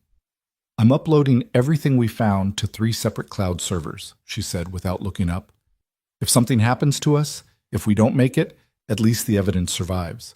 My editor has instructions to publish if I don't check in by tomorrow morning." "We're going to make it," Noah said, though he wasn't sure he believed it. "You don't know that. Marcus has resources we can't match. Money, people, connections. He's probably already made calls, arranged backup, set traps we can't even anticipate." Elena's fingers flew across the keyboard. "And Thomas Chen is still out there somewhere, hunting us. For all we know, he's already on his way to Port Angeles, too." Noah's phone, the one he'd powered off and dismantled hours ago, sat in the cup holder between them like a ticking time bomb. He'd been thinking about Lily constantly, the promise he'd made to take her to the bookstore and out for pizza. She was probably worried by now. Mrs. Chen was probably fielding questions she had no good answers for, and he couldn't call, couldn't even send a text, because the moment he powered that phone on, he'd be broadcasting their location to anyone who might be looking. "After this is over," Noah said, "assuming we survive, what happens to Sarah legally? You said she might face charges for insurance fraud." Elena saved her work and closed the laptop. "It's complicated. Technically, she participated in a staged death and accepted a false identity. But she was under duress, threatened with death if she didn't comply. A good lawyer could argue coercion, make a case for witness protection rather than prosecution. The bigger problem is going to be proving her story without getting her killed in the process. So even if we find her, even if we get her away from Marcus, she might still end up in prison. It's possible. But the alternative is leaving her in hiding forever, which is just a different kind of prison." Elena turned to look at him, her bruised face serious. "Noah, you need to understand something. Even in the best-case scenario, even if everything goes perfectly and the organization gets taken down and Sarah's coercion is recognized, life isn't going to just go back to normal. She's been gone for 3 years. She's a different person now. You're a different person. Lily doesn't really remember her. The family you had is gone. What you might get back is something new, something that has to be built from scratch." "I know that," Noah said, though hearing it stated so baldly still hurt. "But she's alive. That's what matters. Everything else we can figure out." They drove in silence for a while, the road winding through increasingly dense forest. The GPS showed another 90 minutes to Port Angeles, and Noah's foot pressed harder on the accelerator. The speedometer climbed past 80, past 90. Trees blurred past the windows. His heart hammered in sync with the engine's roar. "Tell me about the women's shelter," Noah said suddenly. "Where Sarah works. You said you'd been watching her." Elena nodded. "Hope House. It's a shelter for women escaping domestic violence, funded by a mix of grants and private donations. Sarah, Claire, as she's known there, works as an intake coordinator. She helps new arrivals navigate the system, connects them with resources, provides emotional support. By all accounts, she's exceptional at it. The director wrote a letter of recommendation last year calling her the most compassionate person on staff." Noah felt something twist in his chest. Of course Sarah would gravitate toward helping people in crisis. She'd always had that quality, a fierce protectiveness toward the vulnerable, an inability to look away from suffering. It was what had made her such a good paramedic. And it was probably what kept her sane during 3 years of isolation, knowing she was making a difference in other people's lives, even if she couldn't have her own life back. "Does she live at the shelter?" "No. She has a small apartment about 3 blocks away. 1 bedroom, 2nd floor, faces the street. I've never been inside, but I've watched her through the windows. She reads a lot, keeps the place neat, No visitors that I've seen, no social life to speak of. She goes to work, comes home, sometimes walks along the waterfront at sunset. That's it. That's her entire world. The image Elena painted was devastating in its loneliness. Noah tried to imagine Sarah, his Sarah, who'd loved hosting dinner parties and playing board games and taking Lily to the park, reduced to such a small, careful existence. 3 years of looking over her shoulder, 3 years of being someone else, 3 years of missing her daughter grow up. The surveillance photos Marcus had, Noah said. How recent were they? The most recent one I saw was from last week. They've been consistent about monitoring her, probably quarterly check-ins to make sure she's maintaining cover and not causing problems. Elena pulled out her phone and checked for messages. Nothing. If Sarah got my voicemail, she's not responding. Either her phone is off or... Don't! Noah interrupted. Don't finish that sentence. But they both knew what the alternative was. Either Sarah had gotten the warning and was already running, or Marcus had somehow reached her first despite their head start, and the warning had come too late. The miles continued to unspool beneath their wheels. They passed through small towns that felt like they existed in a different era, mom and pop diners, hardware stores with hand-painted signs, houses with flags hanging from porches. Normal life, continuing obliviously while Noah's world balanced on a knife's edge. Elena's phone rang, the sound so sudden and loud in the car's quiet that they both jumped. She looked at the screen, her face going pale. It's my editor. I need to take this. She answered, putting it on speaker. Richard, this isn't a good time.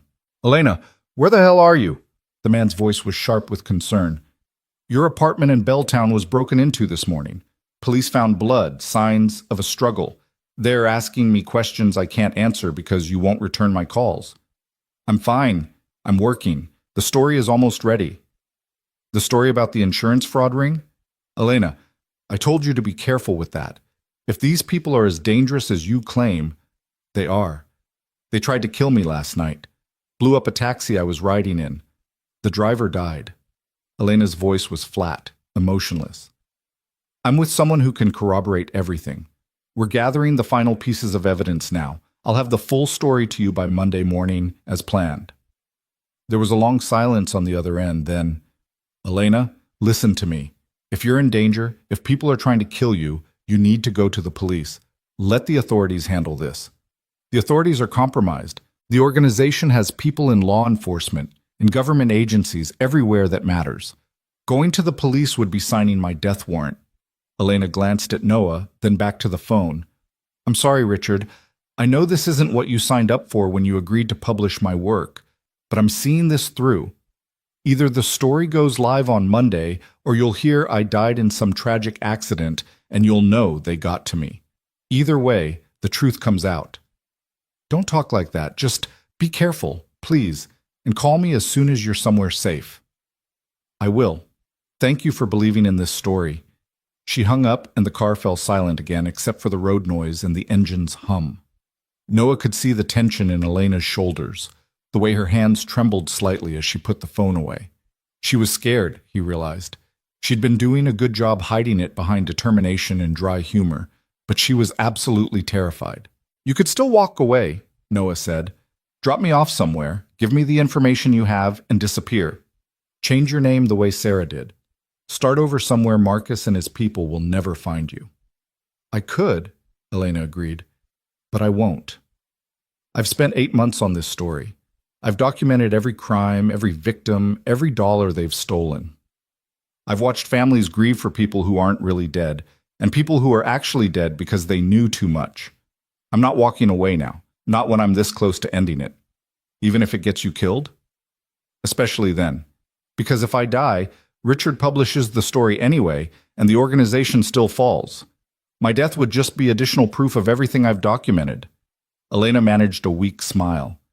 Besides, I've got you watching my back now. Former paramedic, family man, apparently willing to commit multiple felonies for a woman he's never met. I'm thinking my survival odds just went up. Ish, you're insane. Probably, but so are you, or you wouldn't be here. She had a point. 24 hours ago, Noah had been a normal person living a normal life. Now he was driving a stolen car loaded with evidence obtained through breaking and entering, racing to save a wife who was supposed to be dead, planning to confront people who killed without hesitation.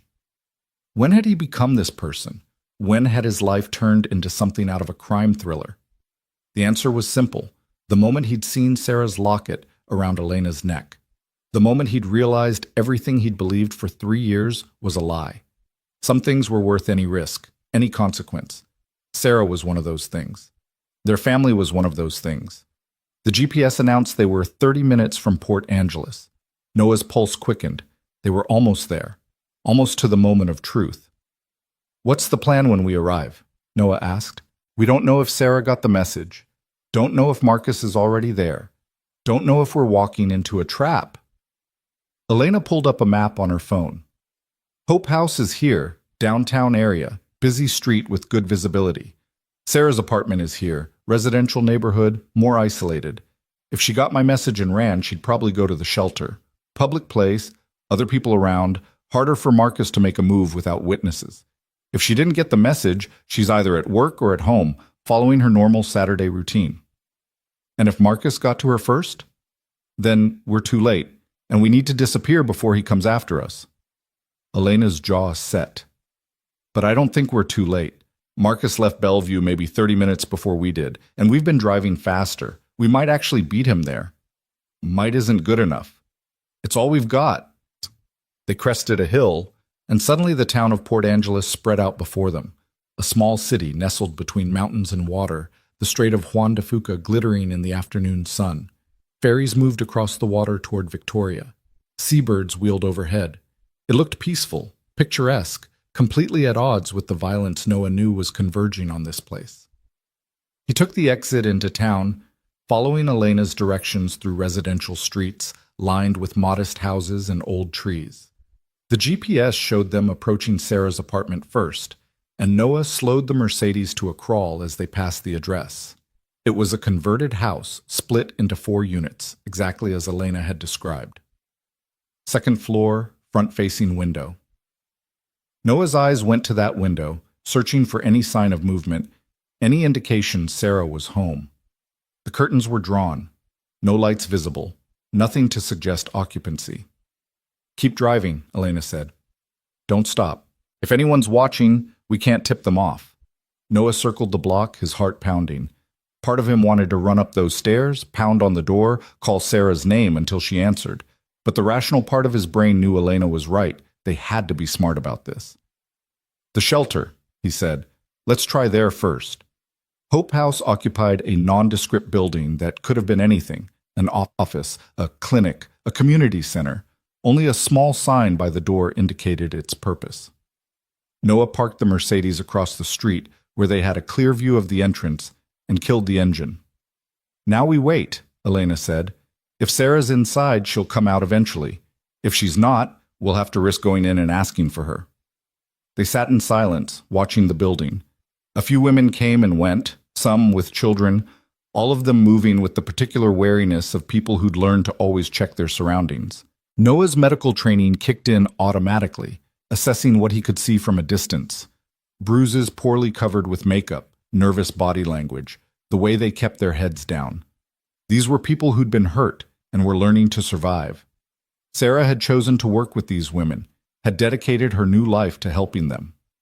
Noah tried to reconcile that with the woman he'd known, the paramedic who'd faced down drunk drivers and gang violence without flinching, who'd sung off-key lullabies to Lily, who'd beaten him at poker with a terrible bluff face and pure stubbornness. "There," Elena said suddenly, pointing. A woman had emerged from Hope House, turning to lock the door behind her. Dark hair pulled back in a ponytail.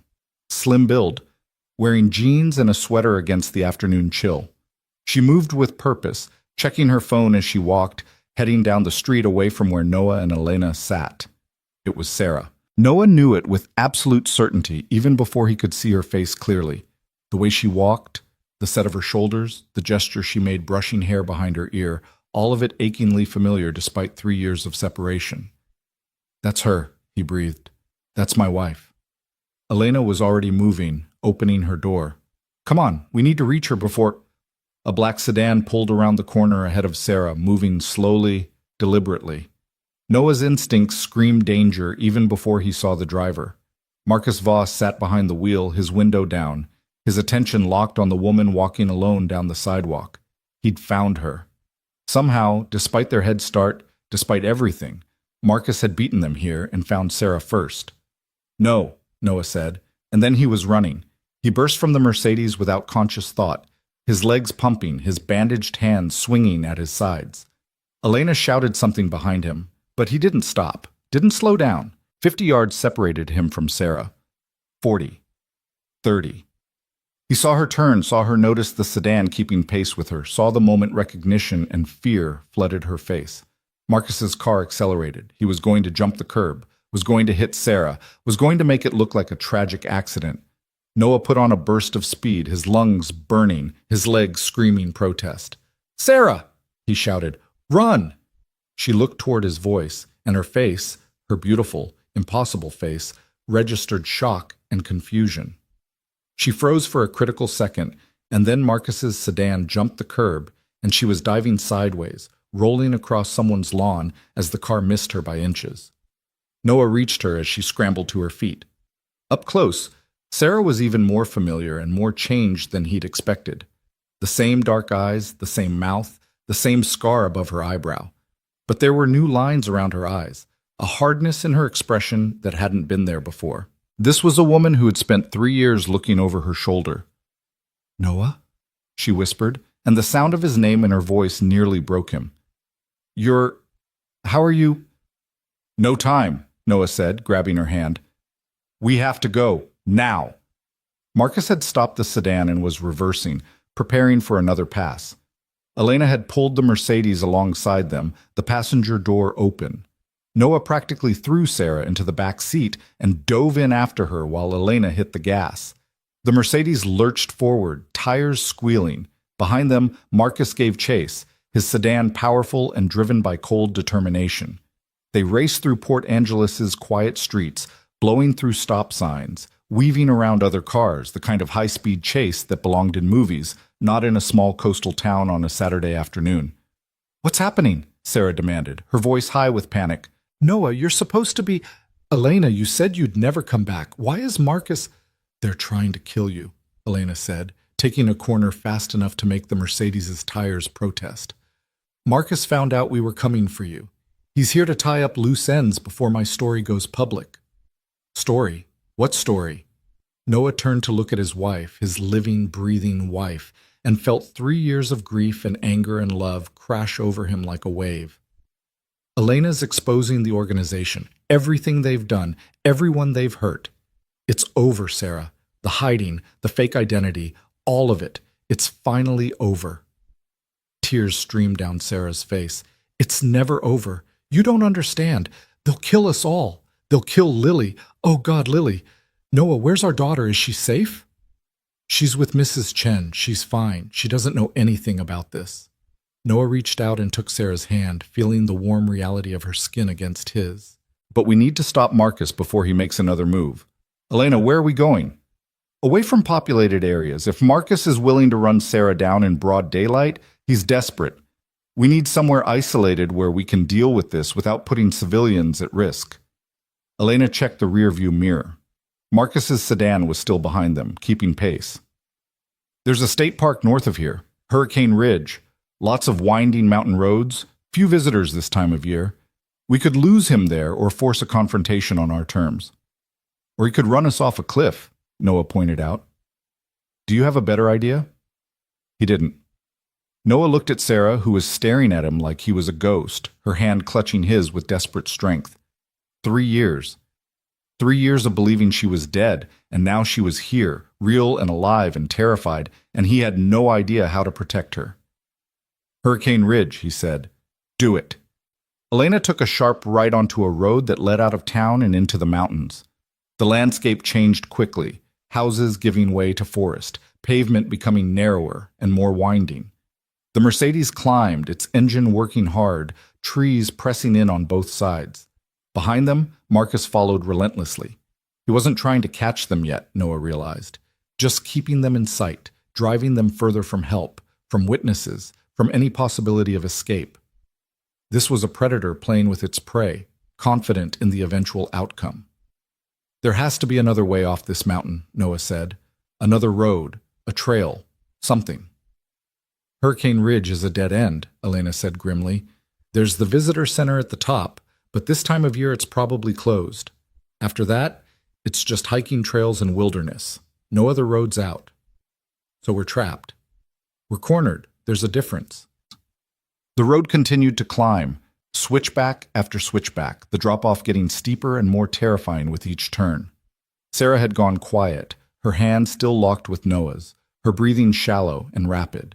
He could feel her pulse racing where their wrists touched. I dreamed about this, Sarah said suddenly, her voice barely audible.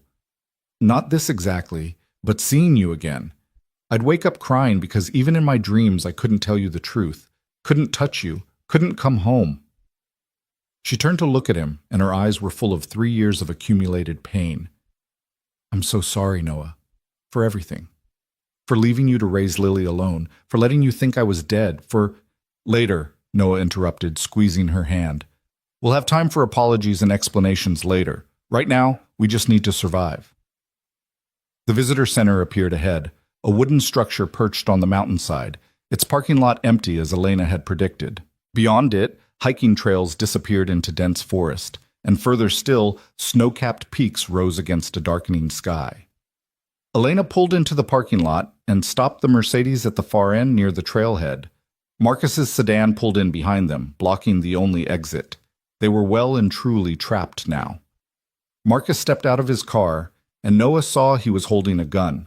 Not concealed, not hidden, just openly displayed because there was no one here to see it, no one to intervene.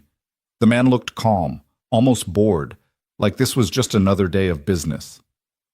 Elena Marlowe, Marcus called out, his voice carrying across the empty parking lot. I'll admit, I underestimated you. Getting this far, convincing Noah Grant to help you, stealing my car, very resourceful. But you must know this ends here. Come out, and I'll make it quick. Make me chase you into those woods, and I'll make sure you suffer first. He's bluffing, Elena said, though her white-knuckled grip on the steering wheel suggested she didn't believe it. He won't risk gunshots. Sound carries in the mountains. Even with no one here, someone could hear. I don't think he cares anymore, Sarah said. When Marcus decides someone needs to die, they die. He doesn't make empty threats. Noah looked between the two women, Elena, who'd risked everything to expose a criminal empire, and Sarah, who'd survived 3 years in hiding, and made a decision. You two stay in the car. Lock the doors. I'm going to talk to him. Noah, no! Sarah started, but he was already opening his door. He stepped out into the cold mountain air, his hands raised to show he was unarmed. Marcus watched him approach, the gun held loosely but ready.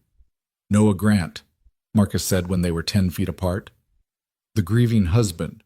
I suppose Elena told you the truth about your wife. She told me everything. About the organization, about what you forced Sarah to do, about all the families you've destroyed for profit. Noah kept his voice steady despite the fear coursing through him. It's over, Marcus. Elena has all the evidence she needs. By Monday, the world knows what you've done. Killing us won't change that. Perhaps not, but it will be satisfying nonetheless. Marcus's expression didn't change. You should have stayed out of this, Noah. Sarah made her choice 3 years ago. She chose to live, even if it meant abandoning her family. You should have let the dead stay dead. She's not dead. She never was. You made her pretend to be because she discovered your operation. Noah took a step closer, drawing Marcus's attention away from the car. But you know what? She did something good with the life you gave her. She helped people. She made a difference. What have you done except profit from other people's suffering? I provide a service. People come to me desperate, and I give them a second chance. That's more than most people ever get. You're a predator. You exploit desperation and call it business. You kill anyone who threatens your profits and call it necessity. But it's all just murder dressed up in paperwork and fake accidents. Marcus's finger moved to the trigger. Philosophical debates aside, you're in my way. Move, and I might let you live long enough to watch me put a bullet in Elena's skull. That's when Thomas Chen stepped out of the forest. Noah hadn't heard him approach, hadn't seen any sign of his presence, but suddenly the big man was there, emerging from the tree line like a nightmare made flesh. He had a gun too, and it was pointed at the Mercedes where Elena and Sarah sat. "Found them, just like you said they'd be," Thomas called to Marcus. "All three of them, delivered right to us. You want me to handle the women while you finish with Grant?" Noah's blood turned to ice. They'd been herded here deliberately. Marcus had chased them, not to catch them, but to drive them to this isolated location where Thomas was waiting. This had been a trap from the beginning. Inside the Mercedes, Elena had seen Thomas too. Noah watched her face harden with decision, watched her reach for something under her seat, the gun she'd taken from her safe house. She was going to make a stand. "No," Noah said, loud enough for both Marcus and Thomas to hear. "You want to kill someone? Kill me. Let them go. Let Sarah take Elena and leave, and you can do whatever you want to me. I won't fight back, won't run. Just let them go." Marcus actually laughed. "Noble! Stupid, but noble. Unfortunately, I can't take that deal. Sarah knows too much. Elena has documented too much. You've seen too much. All three of you die here today, and the story is a tragic hiking accident. Car went off the road, 3 bodies found in the wreckage. Clean, simple, untraceable to me." "Except Elena uploaded all her evidence to the cloud before we got here," Noah said. "Her editor has instructions to publish if she doesn't check in. Killing her just guarantees the story goes public faster." Marcus's expression finally shifted, a flicker of uncertainty crossing his face. "You're bluffing." "I'm not. But you know what? Even if I was, even if there was no evidence stored anywhere, even if you could make us all disappear without a trace, it wouldn't matter. Because the truth has a way of coming out. Maybe not today. Maybe not tomorrow. But eventually. And when it does, everything you've built comes crashing down." For a long moment, the mountain was silent except for the wind in the trees and the distant cry of a hawk. Marcus and Noah stared at each other across 10 feet of empty space, and Noah could see the calculation happening behind the man's eyes. The weighing of risks and rewards, the assessment of options, the cold math of survival. Then Elena opened the car door and stepped out, her gun raised and steady despite her injured arms. "He's telling the truth, Marcus, about the evidence, about the publication timeline, all of it. You're done. The only question now is whether you die here trying to kill us, or you surrender and take your chances with the legal system." "I'm not going to prison," Marcus said flatly. "Then I guess we're doing this the hard way." What happened next seemed to unfold in slow motion and at lightning speed simultaneously. Thomas swung his gun toward Elena. Marcus raised his weapon toward Noah. Elena fired first, her shot catching Thomas in the shoulder and spinning him around. Thomas returned fire, his bullet shattering the Mercedes' windshield. Noah dove toward Marcus, tackling the man before he could get a shot off. They hit the ground hard, Marcus's gun skittering away across the pavement. The older man was stronger than he looked, twisting beneath Noah, trying to reach his weapon. Noah grabbed his wrist, remembering years of hand-to-hand training from his paramedic days, using body weight and leverage to keep Marcus pinned. Behind them, Elena and Thomas were exchanging fire, both taking cover behind their respective vehicles. Sarah had climbed into the driver's seat of the Mercedes and was trying to start it despite the shattered windshield and Noah's absence from the passenger seat. The engine roared to life. Marcus's elbow caught Noah in the ribs, driving the air from his lungs. Noah's grip loosened, and Marcus broke free, scrambling toward his gun. Noah lunged after him, his bandaged hands grabbing Marcus's ankle, pulling him back. They wrestled across the cold pavement, trading positions, neither able to gain a decisive advantage. Then Sarah was there, having abandoned the car, and she was holding a rock the size of a baseball. She brought it down on the back of Marcus's head with all the force of 3 years of fear and rage and survival. The man went limp. Noah rolled away, gasping, his ribs screaming. "Is he unconscious? Maybe worse. I don't care." Sarah's hands were shaking, but her voice was steel. "Elena needs help." They looked toward where Elena and Thomas were still exchanging fire, both wounded now, both running on adrenaline and determination. Thomas had taken cover behind a large boulder at the edge of the parking lot. Elena was crouched behind Marcus's sedan, trying to reload with trembling, burned hands. Noah made a decision. He grabbed Marcus's gun from where it had fallen and ran toward Thomas's position. He wasn't a soldier, wasn't trained for combat, but he'd spent 7 years running toward danger instead of away from it. Some instincts never died. "Thomas Chen!" he shouted. "Drop your weapon. It's over." Thomas turned, saw Noah approaching with a gun, and made his own calculation. He was injured, outnumbered, his boss unconscious or dead. The smart play was surrender. But Thomas Chen hadn't built a reputation on making smart plays. He raised his gun. Noah fired first. The shot went wild, missing Thomas entirely but close enough to make him flinch. Elena used the distraction to move from cover, her own gun trained on Thomas from a different angle. Caught between two shooters, Thomas finally raised his hands. "Drop it," Elena commanded, her voice steady despite everything. "Drop the gun and step away from it. Slowly." Thomas complied, setting his weapon on the ground and kicking it away. Blood soaked his shoulder where Elena's first shot had hit him. He looked at them with something that might have been respect mixed with frustration. "You should have stayed dead, Sarah," he said. "All of this could have been avoided." "I was never dead," Sarah replied, walking up to stand beside Noah. "Just buried alive. There's a difference." Elena kept her gun trained on Thomas, while Noah moved to check on Marcus. The man was breathing but unconscious, blood matting his silver hair where Sarah had struck him. Noah's paramedic training kicked in automatically, checking for signs of skull fracture or concussion, even though part of him wanted to let Marcus lie there and suffer. "He'll live," Noah announced. "He needs medical attention, but he'll live to stand trial." The adrenaline was starting to wear off, leaving Noah shaking and exhausted. His hands throbbed where the bandages had torn open. His ribs ached from Marcus's elbow. Every part of him hurt. But standing there in the parking lot at Hurricane Ridge, with Sarah alive beside him and Marcus Voss finally defeated, Noah felt something he hadn't felt in 3 years. Hope. "Now what?" Sarah asked, and her voice was small, uncertain. "What happens now?" "Now we call the police," Elena said, pulling out her phone. "The real police, the ones not on Marcus's payroll.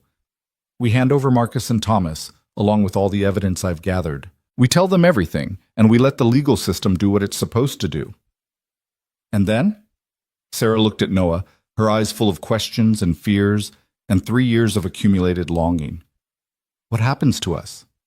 Noah reached out and took her hand, the same gesture he'd made 1,000 times during their marriage, now weighted with new meaning. "I don't know," he admitted. "We figure it out together, one day at a time, the way we should have done 3 years ago if these people hadn't taken that choice away from us." Sarah's tears came then, 3 years worth breaking free all at once. She collapsed against Noah, and he held her while she sobbed, held her the way he'd wanted to hold her at the funeral, held her like he'd never let go again. Elena was on the phone with the police, giving their location, explaining in calm, professional terms that they'd apprehended 2 suspects in connection with a criminal organization, that there had been shots fired but everyone was stable, that they needed officers and ambulances and probably the FBI given the scope of what they'd uncovered. The sun was setting behind the mountains, painting the sky in shades of orange and purple. Somewhere far away, Noah's daughter was probably finishing dinner, probably asking Mrs. Chen again when Daddy was coming home. Soon, Noah thought. He'd be home soon, and this time, maybe, he'd be bringing someone with him.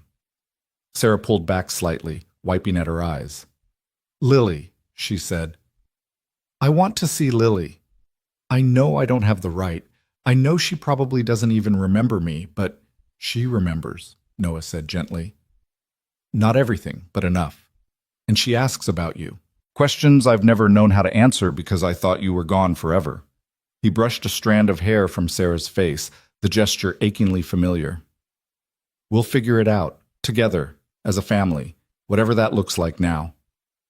The sound of sirens echoed up from the valley below. Help was coming, bringing with it all the complications and consequences Noah knew were waiting. Legal battles, media attention, the slow, painful process of rebuilding a life that had been shattered 3 years ago. But standing there with Sarah's hand in his, watching Elena end the call and smile with weary triumph, seeing Marcus Voss's unconscious form and knowing the man would finally face justice, Noah thought maybe, just maybe, they had a chance. The family that had been torn apart by lies might find a way to be whole again through truth. It wouldn't be easy. It wouldn't be the simple, happy ending he'd imagined during the long, lonely nights after Sarah's supposed death, but it would be real. And after 3 years of living with ghosts and lies and impossible grief, real was enough. Real was everything. The first police car crested the hill, lights flashing in the gathering dusk, and Noah squeezed Sarah's hand and prepared to tell the truth at last. The first officer out of the patrol car was a woman in her 40s with sharp eyes and a hand resting on her service weapon. She took in the scene with professional efficiency. 2 wounded men on the ground, 3 people standing over them, weapons visible, the shattered windshield of an expensive Mercedes, and the general air of violence recently concluded. "Everyone put your hands where I can see them," she commanded, her voice brooking no argument. "Weapons on the ground, slowly." Elena complied immediately, setting her gun down and raising her hands. Noah did the same with Marcus's weapon, though his movements were stiff and awkward from exhaustion and injury. Sarah raised empty hands, her face pale but composed. "I'm Elena Marlowe," Elena said, her voice steady. "I'm the one who called this in. These 2 men," she gestured to Marcus,